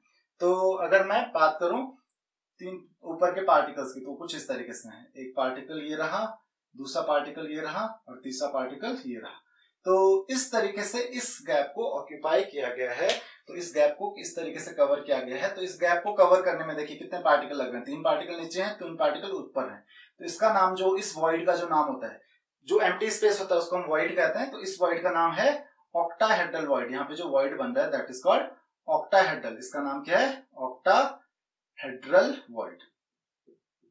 तो यहाँ पे आपने देखा 2 तरीके के वॉइड्स बन रहे हैं, एक तो टेट्राहेड्रल और दूसरा है ऑक्टाहेड्रल वॉइड्स। तो अब आप यहाँ पे देख सकते हो कि ऑक्टाहेड्रल वॉइड्स जितने बनेंगे, टेट्राहेड्रल वॉइड्स जो भी होंगे, tetrahedral voids will B double. Tetrahedral voids double होते हैं ऑक्टाहेड्रल वॉइड्स के। अब हम बात करते हैं किस चीज की, कि जो टेट्राहेड्रल वॉइड्स हैं, मतलब ये फर्स्ट लाइन हमने रख दी, तो फर्स्ट लाइन को हम बोलेंगे ए टाइप, जो आपके पास ब्लैक में थी ये क्या हो जाएगी, ए। फिर जो आपके पास रेड में है, तो रेड में जो लाइन होगी आपके पास, रेड में आपके पास, वो भी, उसको हम डिनोट करेंगे बी से। अब जो आप थर्ड लाइन प्लेस करोगे, तो थर्ड लाइन कैसे प्लेस करोगे, मतलब एक लेयर आपने नीचे लगाई, उसके ऊपर दूसरी लेयर, थर्ड लेयर कैसे लगेगी, देखिए। तो थर्ड लेयर लगाने के हमारे पास 2 तरीके हैं, क्योंकि हमको तो वॉइड्स ऑलरेडी मिल चुके हैं। तो या तो जो सेकंड लाइन है हमारे पास, मतलब ये रेड वाली जो लाइन है, या तो हम उस रेड लाइन के टेट्राहेड्रल वॉइड्स के ऊपर थर्ड लाइन को प्लेस करें। तो इस रेड लाइन के टेट्राहेड्रल वॉइड्स कहां पे बनेंगे, यहाँ पे, ताकि ये टेट्राहेड्रल वॉइड बन जाए। तो या तो यहाँ पे, अगर हम यहाँ पे प्लेस करेंगे, तो देखिए इसका टेट्राहेड्रल वॉइड यहाँ पे, इस यहाँ पे, यहाँ पे, यहाँ पे, तो देखिए ठीक जो फर्स्ट लाइन का जो पार्टिकल आएगा, थर्ड लाइन का जो पार्टिकल आएगा, थर्ड रो का पार्टिकल या थर्ड लेयर का पार्टिकल फर्स्ट के ऊपर आएगा। तो उसमें कैसा स्ट्रक्चर मिलेगा आपको, A B A B type का। तो वहां पे आपको मिलेगा ए बी टाइप का स्ट्रक्चर। तो पहला तो ये तरीका है। दूसरा तरीका है कि हम ठीक इसके ऊपर ना प्लेस करके, जो थर्ड रो है, थर्ड रो को मैं किसी और कलर से शो करता हूं, क्योंकि वो अगर वो अलग कलर की बनी, तो जो थर्ड रो है उसमें क्या हो जाएगा, उसमें आपके पास, अगर हम टेट्राहेड्रल वॉइड्स की बजाय जो ऑक्टाहेड्रल वॉइड्स हैं, ये वाले, ये ऑक्टाहेड्रल वॉइड्स हैं, उसके ऊपर रखें, तो देखिए जो थर्ड रो बन रही है वो कुछ इस तरीके से बनेगी, कुछ इस तरीके से थर्ड रो आपको मिलेगी। तो जो थर्ड रो, मतलब थर्ड लेयर जो मिलेगी, वो आपको कुछ इस तरीके से मिलेगी। इन ऑक्टाहेड्रल वॉइड्स में हमको पार्टिकल्स को रखना है। तो यहां देखिए, अब जो थर्ड रो है वो फर्स्ट और सेकंड, उन दोनों से किसी के जैसे भी नहीं है। तो मतलब अगर फर्स्ट रो आपके पास, फर्स्ट जो आपके पास लेयर है वो ए है, वो ब्लैक वाली, उसके पास रेड वाली बी है, और फिर ग्रीन वाली आपके पास सी है। तो ये ए बी सी हो गई। फोर्थ देखिए, फोर्थ क्या होगा, फिर फोर्थ में भी हम क्या करेंगे, ऑक्टाहेड्रल वॉइड में रखेंगे। तो ऑक्टाहेड्रल वॉइड देखिए, रेड और ग्रीन के बीच में कौन सा बन रहा है, ये वाला। तो ये ठीक फिर किसके ऊपर आ रहा है, जो फर्स्ट वाली थी ब्लैक के ऊपर।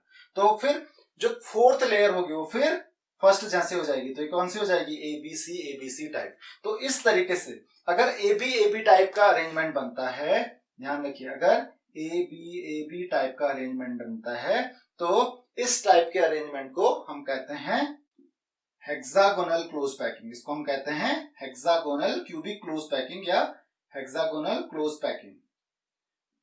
तो ये 3D में हेक्सागोनल या 2D में।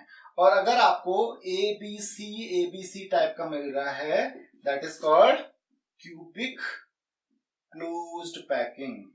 तो भले पैकिंग एफिशिएंसी हेक्सागोनल की हो या क्यूबिक की हो, दोनों की पैकिंग एफिशिएंसी सेम ही होती है।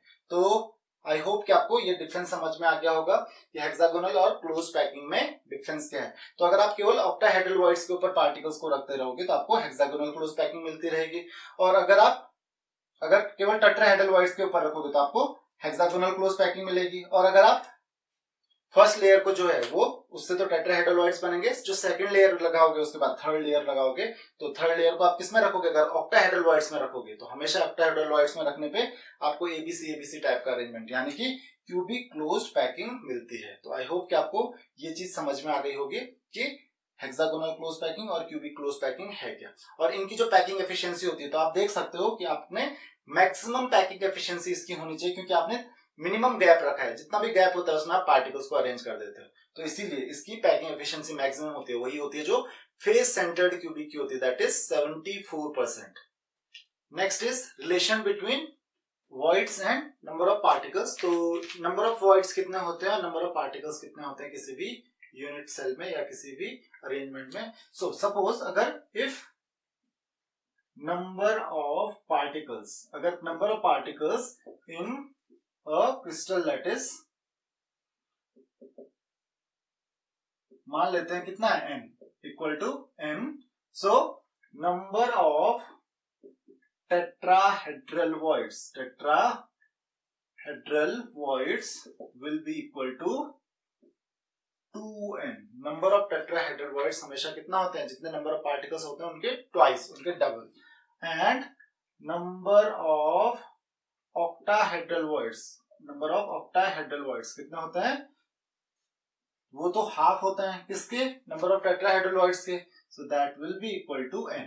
तो अगर आपको ये चीज ध्यान रखनी है, अगर यहाँ पे हमारे पास n पार्टिकल्स हैं तो उसमें जो टेट्राहेड्रल वॉइड्स होंगे डबल हो जाएंगे 2n, और ऑक्टाहेड्रल वॉइड्स होंगे वो n होंगे। So ध्यान रखिए, the number of octahedral voids is half of the number of tetrahedral voids, or you can say number of tetrahedral voids is twice the number of octahedral voids। तो इससे बहुत सारे numericals exam में आते हैं, तो नेक्स्ट लेक्चर में हम न्यूमेरिकल्स डिस्कस करेंगे।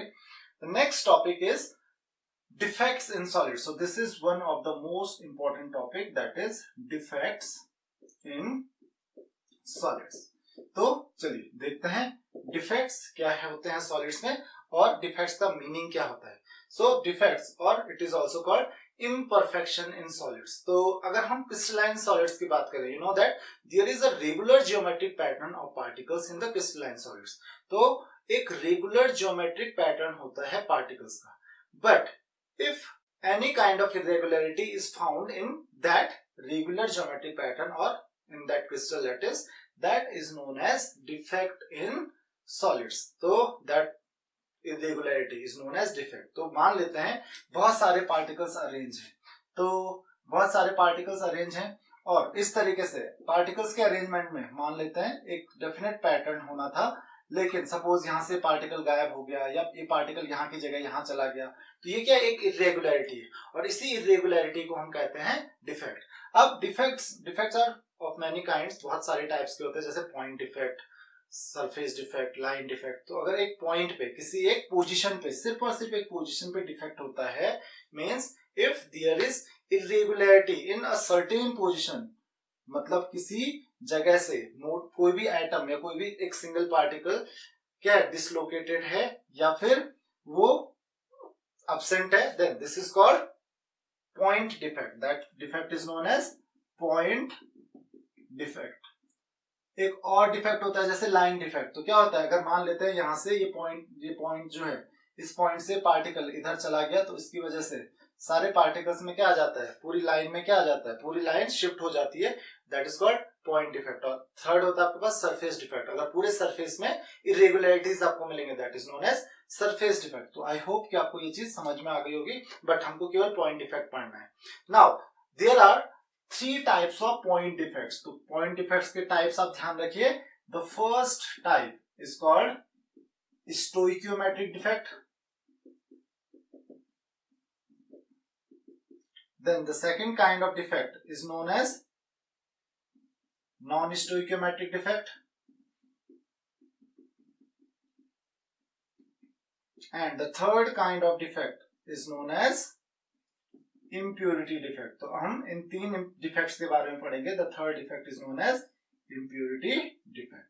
तो चलिए देखते हैं what is a point defect और what are stoichiometric, non-stoichiometric and impurity defect. तो point defect मैंने आपको बता दिया कि किसी एक certain position से कोई particle जो है वो absent है या फिर वो dislocated है या वो वहां पे कुछ irregularity मिलती है. That is called point defect. तो stoichiometric defect are of two types. The first one is called Schottky defect. Schottky defect, and the second one is called Frankel defect. The second one is called Frankel defect. So let's see what are Schottky and Frankel defects. तो ध्यान रखिए, if we have some cations and anions, suppose यहाँ पे हमारे पास cations और anions है, cations, anions, cations, anions, फिर cations, anions, इस तरीके से particles arranged हैं. तो इसमें क्या होता है, सबसे पहले stoichiometric defects are those defects in which the ratio of the particles of different elements does not change. जो रेशियो रहता है, जो उसका केमिकल फॉर्मूला रहता है वो सेम रहता है. मतलब जैसे NaCl है तो NaCl में सोडियम और क्लोरीन के नंबर ऑफ एटम्स का रेशियो क्या है, 1:1. तो जो रेशियो रहता है स्टोइकियोमेट्रिक डिफेक्ट में वो चेंज नहीं होता है नंबर ऑफ पार्टिकल्स का, वो एज इट इज रहता है. तो मान लेते हैं यहाँ पे एक पार्टिकल पॉजिटिव नेगेटिव इस तरीके से बहुत सारे पार्टिकल्स हैं. तो जैसे कि मैंने आपको बताया शॉर्टकी एंड फ्रैंकल दो तरीके के डिफेक्ट है हमारे पास. तो यहाँ पे देखिए, तो मान लेते हैं इस तरीके से हमारे पास कोई अरेंजमेंट है. अब होता क्या है इस अरेंजमेंट में कि अगर if any of the positive and negative ions, तो आपको बोला कि यहाँ पे रेशियो चेंज नहीं होगा, तो होगा क्या, शॉर्टकी डिफेक्ट में क्या होता है, if a certain number of cations and anions are missing from the lattice site. तो जो लैटिस साइट होती है, जो आपका क्रिस्टल लैटिस होता है, वहां से मिसिंग है पार्टिकल्स. मतलब यहां से कैटायन गया, एक एनायन गया. देखिए अगर NaCl है तो एक कैटायन और एक एनायन जाएगा. अगर जैसे MgCl2 टाइप का होता, तो MgCl2 टाइप में क्या होता है, एक कैटायन जाएगा तो दो एनायन जाते, ताकि जो रेशियो है वो एज इट इज रहे, क्योंकि इसमें रेशियो चेंज नहीं होता है, रेशियो एज इट इज रहता है. तो यहाँ से देखिए पॉजिटिव आयन गया, पॉजिटिव आयन मिसिंग है, यहाँ से नेगेटिव आयन मिसिंग है. सो यहाँ पे देखिए इरेगुलरिटी मिल गई, जबकि यहाँ पे आयन होना चाहिए था, नहीं है, तो इसको हम डिफेक्ट कहेंगे. और कौन सा डिफेक्ट है, this kind of defect is known as Schottky defect. इस तरीके के डिफेक्ट को हम क्या कहते हैं, शॉर्टकी डिफेक्ट कहते हैं. The second defect is called Frenkel defect. What is the Frenkel defect, in which the particles specially the cations are dislocated और you can say from the lattice site. अब ये देखिए लैटिस साइड का मतलब क्या होता है, जिस पोजीशन पे उस पार्टिकल को होना चाहिए था उसको हम कहेंगे लैटिस साइड. तो लैटिस साइड से तो मिसिंग होता है, but they are moving towards the interstitial sites. तो देखिए लैटिस साइड जिस पॉइंट पे उसको होना चाहिए था, that is called lattice side.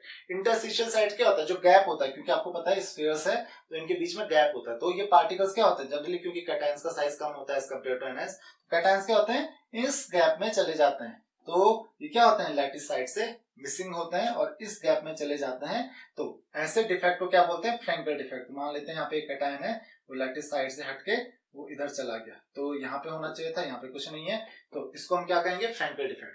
है तो वो उसी सॉलिड में, लेकिन अपनी जगह से थोड़ा सा डिसलोकेटेड है, कहीं और पे है, उसकी लोकेशन चेंज हो गई, तो इसको हम क्या कहेंगे, फ्रैंकल डिफेक्ट. तो आई होप कि आपको ये चीजें समझ में आ गई होंगी. Now what is the main difference between Schottky and Frenkel defect.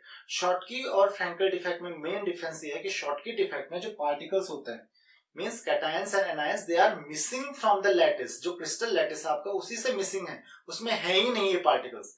What is the Frenkel defect, in Frenkel defect the particles are present in the lattice, but they are not in their lattice site, they are in interstitial site. ये lattice site पे present नहीं होते हैं, ये कहाँ होते हैं, interstitial sites में प्रेजेंट होते हैं. इंटरस्टिशियल साइट्स का मतलब मैंने भी आपको बताया था कि जो गैप होते हैं बीच में, जो इन पार्टिकल्स के बीच का जो गैप होता है उसको हम इंटरस्टिशियल साइट कहते हैं। तो वहां पे ये चले जाते हैं अपनी जगह को छोड़ के। तो यहाँ पे देखिए शॉर्टकी डिफेक्ट में क्योंकि पार्टिकल्स पूरे मिसिंग है लैटिस साइड से, तो उसकी वजह से पार्टिकल्स का मास कम हो जाएगा, वॉल्यूम तो सेम ही ऑक्यूपाई करेगा। तो डेंसिटी क्या हो जाती है शॉर्टकी डिफेक्ट में, कम हो जाती है किसी भी क्रिस्टल की। शॉर्टकी डिफेक्ट की वजह से डेंसिटी कम हो जाती है। However the Frenkel defect does not affect the density. Frenkel defect जो है उससे डेंसिटी पे कोई फर्क नहीं पड़ेगा। और क्यों नहीं पड़ेगा, क्योंकि आपको पता है फ्रैंकल डिफेक्ट में क्या होता है, जो पार्टिकल्स होते हैं वो रहते तो क्रिस्टल लैटिस में, तो मास में कोई चेंज नहीं आएगा, वॉल्यूम में कोई चेंज नहीं आएगा, हाँ अपनी जगह से थोड़ा इधर उधर मूव कर लेते हैं। तो आई होप कि आपको स्टोइकोमेट्रिक डिफेक्ट समझ में आ गया होगा। The next point is non stoichiometric defect. नाम से ही क्लियर है, non stoichiometric. It means in non-stoichiometric defects the number of particles or you can say the number of cations and anions changes due to the defect। तो जो ratio होता है number of cations और anions का वो क्या हो जाता है, चेंज हो जाता है। तो जो फॉर्मूला होता है, जैसे कोई भी कंपाउंड है आपके पास उसमें जो कैटायन और एनायन है उनका जो फॉर्मूला होता है वो चेंज हो जाता है, क्योंकि जो पार्टिकल्स हैं या तो कैटायंस कम हो जाते हैं, एनायंस ज्यादा हो जाते हैं, एनायंस कम हो जाते हैं, कैटायंस ज्यादा हो जाते हैं। तो non stoichiometric defect, let's see the types of non stoichiometric defects. तो नॉन स्टोइकोमेट्रिक डिफेक्ट्स में फर्स्ट आता है metal axis defect. The first one is metal axis and the second one is metal deficiency, metal deficiency defect. तो यहां पे देखिए metal excess defect है और मेटल डेफिशिएंसी। तो देखिए मेटल कौन होता है, कैटायन ही होगा, एनायन तो मेटल फॉर्म कर नहीं सकता है, तो मेटल कैटायन ही फॉर्म करेगा। तो मेटल एक्सेस मतलब जहां पे कैटायन ज्यादा हो जाता है, और सेकंड आपके पास मेटल डेफिशिएंसी मतलब जहां पे कैटायंस कम होते हैं as compare to anions. Now in how many ways there can be metal excess। metal excess में क्यों होगा, तो जैसे मैंने आपको अभी बताया यहाँ पे कोई मेटल आयन है, कैटायंस है, राइट। अब देखिए मेटल आयंस अगर ज्यादा हैं, ज्यादा कैसे होंगे, देखिए तो यहाँ पे दो तरीके से मेटल आयंस ज्यादा हो सकते हैं। या तो देखिए पहले सब कुछ हम एज इट इज रखते हैं, या तो जो मेटल आयंस है, मेटल आयंस क्या करेंगे, जो एक्स्ट्रा मेटल आयंस है, क्योंकि आपको पता है मेटल आयंस का जनरली जो साइज होता है वो कम होता है। So if the metal ions, excess of metal ions occupy the interstitial sites, अगर वो इंटरस्टिशियल साइट्स को ऑक्यूपाई कर देते हैं बहुत सारे मेटल आयंस, तो इसकी वजह से एनायंस तो सेम ही रहेंगे लेकिन कैटायंस क्या हो जाएंगे, बढ़ जाएंगे। तो इसी को हम क्या कहते हैं, metal access. Now there is one more way in which there may be metal excess। metal excess एक और तरीके से हो सकता है। तो पहला तरीका तो मैंने आपको बता दिया कि अगर एक्स्ट्रा कैटायंस आपके इंटरस्टिशियल साइट्स में आ गए, क्योंकि कैटायंस एंटर कर सकते हैं, कैटायंस का साइज कम होता है तो वो जगह, क्योंकि जो गैप होता है बहुत कम होता है, इंटरस्टिशियल साइट्स जो होते हैं वॉइड्स, वो बहुत छोटे छोटे जगह जो होती है वहां पे एंटर करते हैं। तो इसीलिए कैटायंस का साइज क्या होता है, क्योंकि छोटा होता है वो एंटर कर सकते हैं, एनायंस नहीं एंटर कर सकते यहाँ पे। तो ये तो हो गया मेटल एक्सेस एक तरीके से।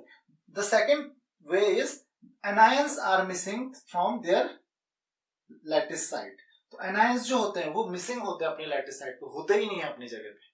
तो इसकी वजह से देखो एनायंस क्या है, मिसिंग है यहाँ पे, तो इसकी वजह से भी देखो एनायंस कम हो गए तो कैटायंस क्या हो जाएंगे, ज्यादा हो जाएंगे उससे। तो this defect is known as metal excess defect. Now अगर यहाँ पे ऐसा हुआ तो फिर इलेक्ट्रिकल न्यूट्रलिटी कैसे मेंटेन रहती है उस क्रिस्टल लैटिस की, अदरवाइज क्या हो जाएगा, क्योंकि अगर कैटायन ज्यादा हो गए या एनायंस कम हो गए तो पॉजिटिव चार्ज हो जाएगा। So how the neutrality is maintained. तो इस न्यूट्रलिटी को मेंटेन करने के लिए वहां पे क्या होता है, हमारे पास इलेक्ट्रॉन्स होते हैं। इसकी जगह पे जितने आपके पास मेटल एक्सेस अगर हो जाता है, मतलब इंटरस्टिशियल साइट में एक्स्ट्रा कैटायंस आ जाते हैं, तो इलेक्ट्रॉन्स भी उतने ही एक्स्ट्रा आते हैं। और अगर एनायंस मिसिंग है तो एनायंस की जगह कौन ले लेते हैं, इलेक्ट्रॉन्स ले लेते हैं। अब इन इलेक्ट्रॉन्स की वजह से, इन इलेक्ट्रॉन्स की प्रेजेंस की वजह से the compound, the certain particular compound will show some colour. इनकी वजह से कंपाउंड क्या करने लगते हैं, कलर्स शो करने लगते हैं। And these locations, these are known as F centres. इन लोकेशंस को हम क्या कहते हैं, एफ सेंटर्स। एफ सेंटर्स क्या होते हैं, जो इलेक्ट्रॉन्स होते हैं, इलेक्ट्रॉन्स क्या कर लेते हैं, एनायंस की पोजीशन ले लेते हैं, क्योंकि एनायंस क्या होते हैं, मिसिंग होते हैं लैटिस साइड से, और उनकी जगह कौन ले लेते हैं, इलेक्ट्रॉन्स ले लेते हैं। Those is called F centres. उस पोजीशन को हम क्या कहते हैं, एफ सेंटर्स। और इन्हीं एफ सेंटर्स की वजह से ये जो सब्सटेंसेस होते हैं वो क्या करते हैं, कलर्स शो करते हैं। तो आई होप कि आपको मेटल एक्सेस समझ में आ गया होगा। अब हमारे पास नेक्स्ट है मेटल डेफिशिएंसी डिफेक्ट। तो मेटल एक्सेस में इलेक्ट्रॉन्स जो है वो न्यूट्रलिटी मेंटेन करते हैं। मेटल डेफिशिएंसी डिफेक्ट, तो मेटल डेफिशिएंसी डिफेक्ट में क्या होता है, अगेन हम सेम उस पे आ जाते हैं। तो मेटल डेफिशिएंसी डिफेक्ट में देखिए क्या होता है, नाम से ही पता चल रहा है metal deficiency, it means there should be less cation, number of cations क्या होने चाहिए, कम होने चाहिए एज कंपेयर टू एनायंस। तो एनायंस ज्यादा होने चाहिए। तो इसका एक ही तरीका है, दैट इज एनायंस और you can say cations are missing from the lattice side. तो जो कैटायन है वो लैटिस साइड से ही मिसिंग है, अपनी जगह पे ही नहीं रहेंगे। तो आपको क्या मिलेगा, मेटल डेफिशिएंसी देखने को मिलेगा। एक्स्ट्रा एनायंस नहीं आ सकते हैं, क्योंकि कहां पे आएंगे, वॉइड्स में तो आ नहीं सकते हैं, जो इंटरस्टिशियल साइड्स है वहां पे एंटर कर नहीं सकते हैं, क्योंकि एनायंस का साइज ज्यादा होता है।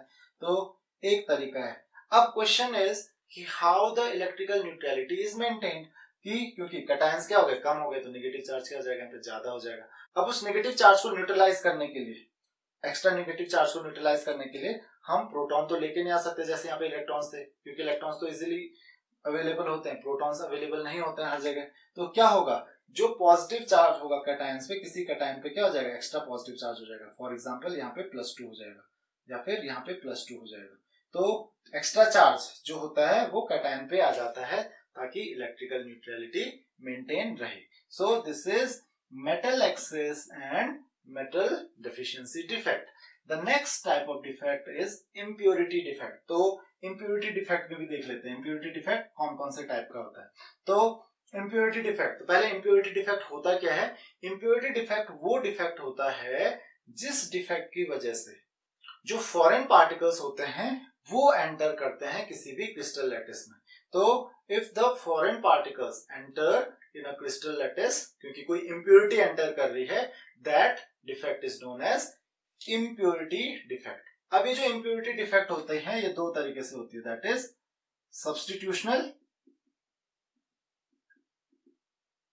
And second is interstitial.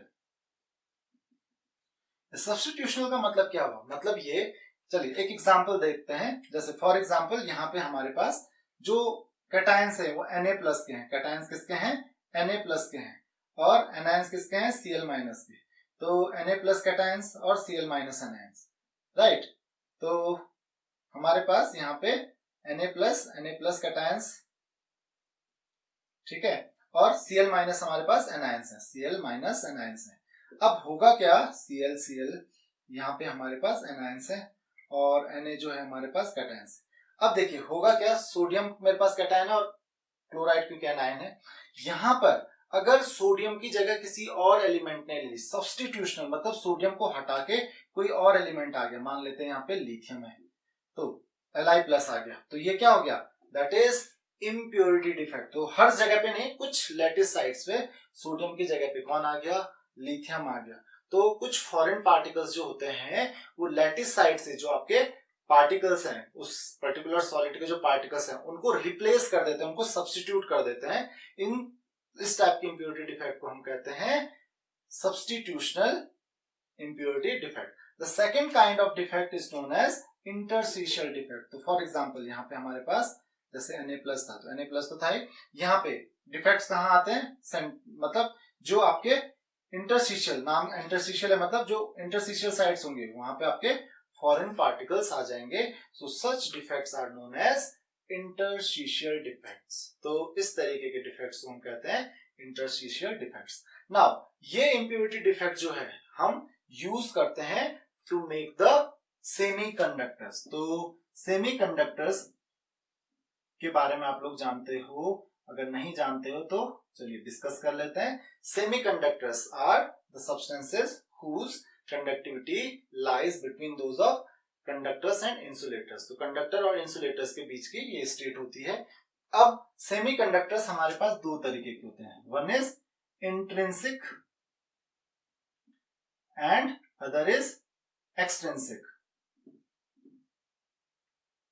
तो intrinsic semiconductors are those semiconductors in which the particles are same, means जो एक जैसे पार्टिकल से बने होते हैं जिनमें कोई इंप्योरिटी नहीं होती है, those semiconductors are called intrinsic semiconductors.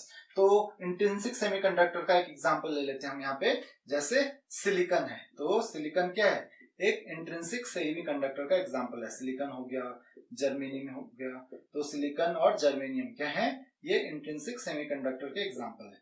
तो आपको पता है सिलिकॉन के आउटर मोस्ट शेल में क्या होते हैं, 4 इलेक्ट्रॉन्स होते हैं, तो क्या करता है, सबके साथ शेयर करते हैं इस तरीके से। तो इस तरीके से शेयरिंग होती है इलेक्ट्रॉन्स की, तो आपको इसका ध्यान रखना है, ये जो इलेक्ट्रॉन की शेयरिंग होती है वो कुछ इस तरीके से होती है सिलिकॉन्स के बीच में। तो ये एक बॉन्डिंग होती है इनके बीच में, तो ये एक पूरा का पूरा क्या शो करते हैं, एक क्रिस्टल लैटिस फॉर्म करते हैं। तो ये तो सिलिकॉन का हो गया, इस तरीके से चलता रहता है। तो ये आपका हो गया क्रिस्टल लैटिस ऑफ सिलिकॉन। अब देखिए होता क्या है कि ये तो आपका इंट्रिंसिक सेमीकंडक्टर हो गया। नाउ इसमें अगर आप इंप्योरिटी ऐड करते हो, that process is called doping, that is called doping. So what is doping? To add a small amount of impurity in an intrinsic semiconductor is known as doping. तो कुछ small amount of impurity जब आप add करते हो तो उसको हम कहते हैं डोपिंग। नाउ आपको पता है सिलिकॉन जो है दैट इज टेट्रावेलेंट, इसकी वैलेंसी जो है वो 4 है, तो इसीलिए इसको हम क्या कहेंगे, क्या है, टेट्रावेलेंट है। तो अगर टेट्रावेलेंट है तो इसमें आप क्या इंप्योरिटी ऐड करते हो, कोई ट्राइवेलेंट इंप्योरिटी ऐड करते हो जिसकी वैलेंसी 3 हो, या कोई पेंटावेलेंट इंप्योरिटी ऐड करते हो जिसकी वैलेंसी 5 हो।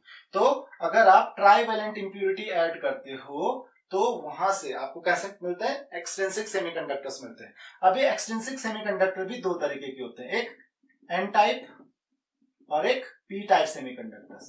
तो पहले हम बात करते हैं एन टाइप की और फिर बात करते हैं हम पी टाइप की सेमीकंडक्टर्स की। तो अगर आपने सिलिकॉन में मतलब एक टेट्रावेलेंट जो सेमीकंडक्टर है, if you have added a pentavalent impurity in it, the semiconductor obtained, the extrinsic semiconductor obtained is known as n-type semiconductor। उसको क्या कहेंगे हम, n-type semiconductor। मतलब अगर आपने इसमें कोई पेंटावेलेंट इंप्योरिटी ऐड कर ली, जैसे सिलिकॉन में क्या आपने क्या ऐड कर लिया, आर्सेनिक। तो आर्सेनिक क्या होता है, पेंटावेलेंट होता है, उसके आउटर मोस्ट शेल में कितने इलेक्ट्रॉन्स हैं, यहाँ पे 5। तो ये हमारे पास हो गया आर्सेनिक। तो इसमें कितने इलेक्ट्रॉन्स होंगे, 1 2 3 4 और एक एक्स्ट्रा इलेक्ट्रॉन होगा 5। अब इस एक्स्ट्रा इलेक्ट्रॉन की वजह से, क्योंकि एक्स्ट्रा इलेक्ट्रॉन इसमें है, बाकी तो सब बॉन्डिंग में है, एक्स्ट्रा इलेक्ट्रॉन की वजह से इसकी कंडक्टिविटी क्या होती है, ज्यादा हो जाती है as compare to intrinsic semiconductor. तो इंट्रिंसिक सेमीकंडक्टर्स की जो कंडक्टिविटी बहुत कम होती है, इसीलिए हम उसमें डोपिंग करते हैं, मतलब इंप्योरिटी ऐड करते हैं ताकि उसकी कंडक्टिविटी क्या हो जाए, बढ़ जाए। तो इस टाइप के सेमीकंडक्टर्स को हम क्या कहेंगे, एन टाइप सेमीकंडक्टर्स, क्योंकि यहाँ पे इलेक्ट्रॉन्स क्या है, एक्सेस में है। इलेक्ट्रॉन्स का चार्ज क्या होता है, नेगेटिव, एन फॉर नेगेटिव। तो नेगेटिव वैसे चार्ज नहीं होता है क्योंकि उसमें प्रोटॉन भी उतने ही होते हैं, लेकिन एक्सेस ऑफ इलेक्ट्रॉन्स हैं, तो इसीलिए उसको हम क्या कहेंगे, एन टाइप सेमीकंडक्टर। उसी तरीके से the second one is P type semiconductor. Arsenic का जो फॉर्मूला होता है that is not AR, that is S. तो आर्सेनिक जो आप ऐड कर सकते हो इसमें, उसी तरीके से आपको पी टाइप सेमीकंडक्टर्स के लिए क्या करना पड़ेगा, एक ट्राइवेलेंट इंप्योरिटी ऐड करनी पड़ेगी। You have to add trivalent impurity. For example आपने ऐड कर लिया एल्यूमिनियम, यहाँ पे आपने क्या ऐड कर लिया, एल्यूमिनियम। तो एल्यूमिनियम में कितने इलेक्ट्रॉन्स होते हैं आउटर मोस्ट शेल में, 3।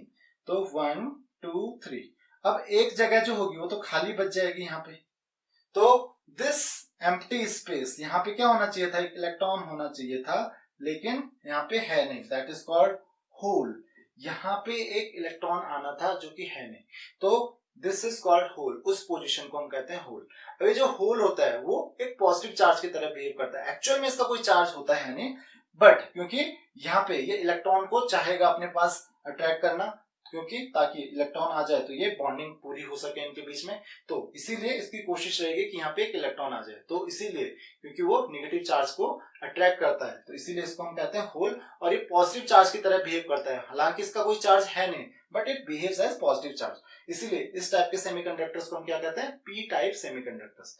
तो आप एन टाइप और पी टाइप सेमीकंडक्टर्स जो हैं उनमें क्या होता है, उनकी जो कंडक्टिविटी होती है it is quite high as compare to intrinsic semiconductors. तो आई होप कि आपको ये जो पॉइंट डिफेक्ट्स हैं वो समझ में आ गए होंगे, और जो ये इंप्योरिटी डिफेक्ट है इसका यूज भी समझ में आ गया होगा कि कहाँ पे इसका हम यूज भी कर सकते हैं।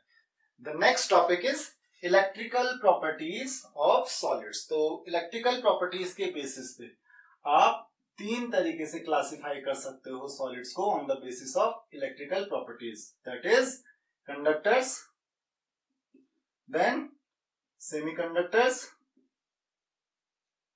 And then insulators.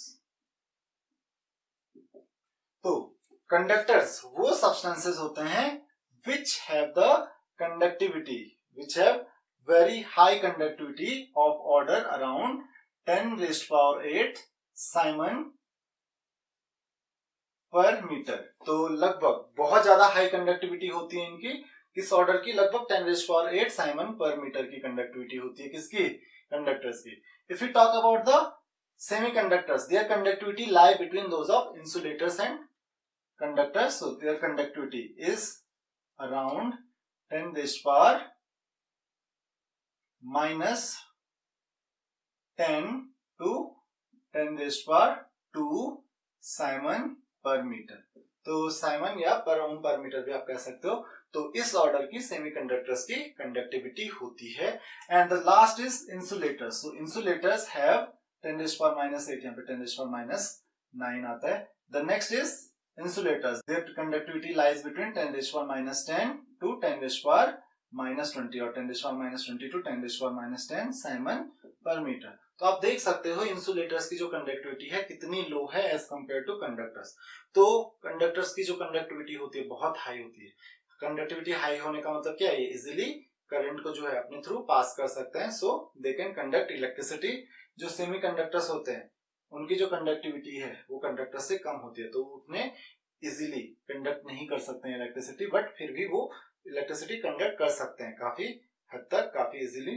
But insulators जो होते हैं, इंसुलेटर्स इलेक्ट्रिसिटी को कंडक्ट नहीं करते हैं, इनमें इलेक्ट्रिसिटी कंडक्ट करना आपके लिए क्या है, बहुत ज्यादा डिफिकल्ट हो जाएगा। So this is the classification of compounds, और you can say classification of solids on the basis of electrical properties. तो इलेक्ट्रिकल कंडक्टिविटी के बेसिस पे आप क्लासिफाई कर सकते हो। इसमें आपके पास बैंड थ्योरी है जो कि इस साल सिलेबस में नहीं है, तो उसको हम डिस्कस नहीं करने जा रहे हैं।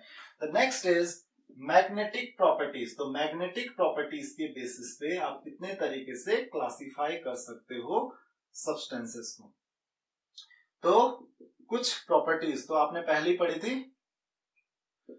जो कि जैसे पैरामैग्नेटिक, देन डायमैग्नेटिक, देन उसके बाद है हमारे पास फेरोमैग्नेटिक, देन फेरीमैग्नेटिक, और लास्ट है हमारे पास एंटी फेरोमैग्नेटिक। तो अब ये सब क्या होते हैं, सबसे पहले हमारे पास आता है पैरामैग्नेटिक सब्सटेंसेस। तो पैरामैग्नेटिक सॉलिड्स क्या होते हैं, पैरामैग्नेटिक सब्सटेंसेस वो सब्सटेंसेस होते हैं जो क्या करते हैं, मैग्नेटिक फील्ड में क्या होते हैं, मैग्नेट की तरह बिहेव करते हैं, या मैग्नेटिक फील्ड में मैग्नेट की तरफ या मैग्नेटिक फील्ड की तरफ क्या होते हैं, अट्रैक्ट होते हैं। So they are attracted by magnetic field. अब ऐसा होता क्यों, तो आपको सबसे पहले ये पता होना जरूरी है कि जो मैग्नेटिक प्रॉपर्टीज होते हैं सब्सटेंसेस वो शो क्यों करते हैं। वो इसलिए करते हैं क्योंकि जो इलेक्ट्रॉन्स होते हैं किसी भी एटम के आउटर मोस्ट शेल में, अगर पेयर्ड अप है इलेक्ट्रॉन्स, तो वो क्या करते हैं, एक दूसरे के मैग्नेटिक मोमेंट को क्या कर लेते हैं, कैंसिल कर लेते हैं, क्योंकि वो अपने जो एक्सेस है उसके अबाउट स्पिन भी करते हैं, क्योंकि उनका स्पिन जो होता है वो अपोजिट होता है, तो इसीलिए वो एक दूसरे के मोमेंट को क्या कर लेंगे, कैंसिल कर लेंगे। लेकिन अगर यहाँ पे अनपेयर्ड इलेक्ट्रॉन्स है, मतलब पेयर अप नहीं है इलेक्ट्रॉन्स, तो अगर एक ही इलेक्ट्रॉन्स है किसी भी ऑर्बिटल में, तो अगर एक ही इलेक्ट्रॉन होगा तो उससे क्या होगा, जो उस ऑर्बिटल में इलेक्ट्रॉन होगा उसके मैग्नेटिक मोमेंट को कैंसिल करने वाला कोई है नहीं, तो उसमें कुछ रिजल्टेंट मोमेंट आ जाएगा, कुछ रिजल्टेंट उसका मैग्नेटिक मोमेंट होगा, जिसकी वजह से वो क्या शो करेगा, कुछ मैग्नेटिक प्रॉपर्टी शो करेगा। लेकिन होता क्या है इन जनरल, अगर हम अलाइनमेंट की बात करें, अगर किसी भी सॉलिड की बात करें, पैरामैग्नेटिक सॉलिड में ये जो डायरेक्शन होती है उनकी मैग्नेटिक मोमेंट की, वो क्या होती है, रैंडम डायरेक्शन होती है, और रिजल्टेंट जो होता है मैग्नेटिक मोमेंट वो क्या हो जाता है, जीरो हो जाता है। लेकिन जैसे ही आप इसको मैग्नेटिक फील्ड में प्लेस करोगे, ये क्या हो जाता है, एक डायरेक्शन में अलाइन हो जाते हैं, और उसकी वजह से ये क्या शो करने लगते हैं, मैग्नेटिक प्रॉपर्टीज शो करने लगते हैं। सो ये होते हैं हमारे paramagnetic substances. Then the next is diamagnetic substances. Diamagnetic substances are partially repelled by magnetic field, तो मैग्नेटिक फील्ड क्या करता है, इसको रिपेल करता है। मैग्नेटिक फील्ड से रिपेल होते हैं थोड़ा सा, बहुत ज्यादा नहीं बट हल्का सा रिपेल करते हैं मैग्नेटिक फील्ड को। अब क्या होता है, इनका जो नेट मैग्नेटिक मोमेंट होता है दैट इज जीरो, क्योंकि यहाँ पे क्या होते हैं, इलेक्ट्रॉन्स पेयर्ड अप होते हैं सारे के सारे। तो ये अगर आप इनको मैग्नेटिक फील्ड में भी रख दोगे तो भी ये मैग्नेटिक प्रॉपर्टी शो नहीं करेंगे।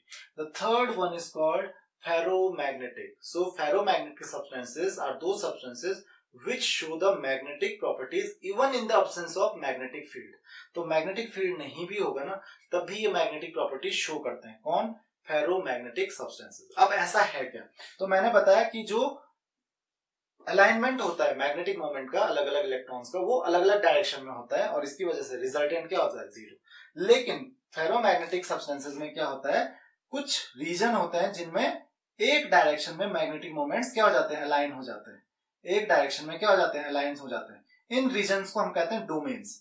तो कुछ डोमेन्स बनते हैं और क्योंकि अलाइन होते हैं मैग्नेटिक मोमेंट्स और परमानेंटली अलाइन रहते हैं, तो इसकी वजह से ये सब्सटेंसेस जो होते हैं ये क्या करते हैं, जो फेरोमैग्नेटिक सब्सटेंसेस हैं वो क्या करते हैं, मैग्नेटिक प्रॉपर्टीज शो करते हैं, स्ट्रॉन्ग मैग्नेटिक प्रॉपर्टीज शो करते हैं, क्योंकि उनका कुछ नेट मैग्नेटिक मोमेंट होगा जो कि काफी होगा, काफी ज्यादा होगा। The next is ferrimagnetic substances. Ferrimagnetic substances are like ferromagnetic substances but they do not show as strong magnetic field as ferromagnetic substances. इतना ज्यादा इनका स्ट्रॉन्ग मैग्नेटिक फील्ड नहीं होता। मैग्नेटिक फील्ड तो शो करते हैं लेकिन उतना नहीं, उतनी इनकी मैग्नेटिक प्रॉपर्टीज नहीं होती हैं, उतना ज्यादा इनका मैग्नेटिक फील्ड होता नहीं है जितना आप एक्सपेक्ट कर रहे थे। आप सोचते थे कि हम फेरोमैग्नेटिक की तरह बिहेव करेंगे लेकिन उतना स्ट्रॉन्ग नहीं होता है। क्यों? क्योंकि कुछ डोमेन्स में जो होता है वो बिल्कुल अपोजिट डायरेक्शन में जो होता है मैग्नेटिक मोमेंट होता है, उसकी वजह से क्या कर लेते हैं, एक दूसरे के मैग्नेटिक मोमेंट को क्या कर लेते हैं, कैंसिल कर लेते हैं। देखिए कुछ डोमेन्स क्या कर लेंगे, एक दूसरे के मैग्नेटिक मोमेंट को क्या कर लेंगे, कैंसिल कर लेते हैं। तो उसकी वजह से जो फेरोमैग्नेटिक सब्सटेंसेस में आपको मैग्नेटिक मोमेंट देखने को मिलेगा वो बहुत कम मिलता है।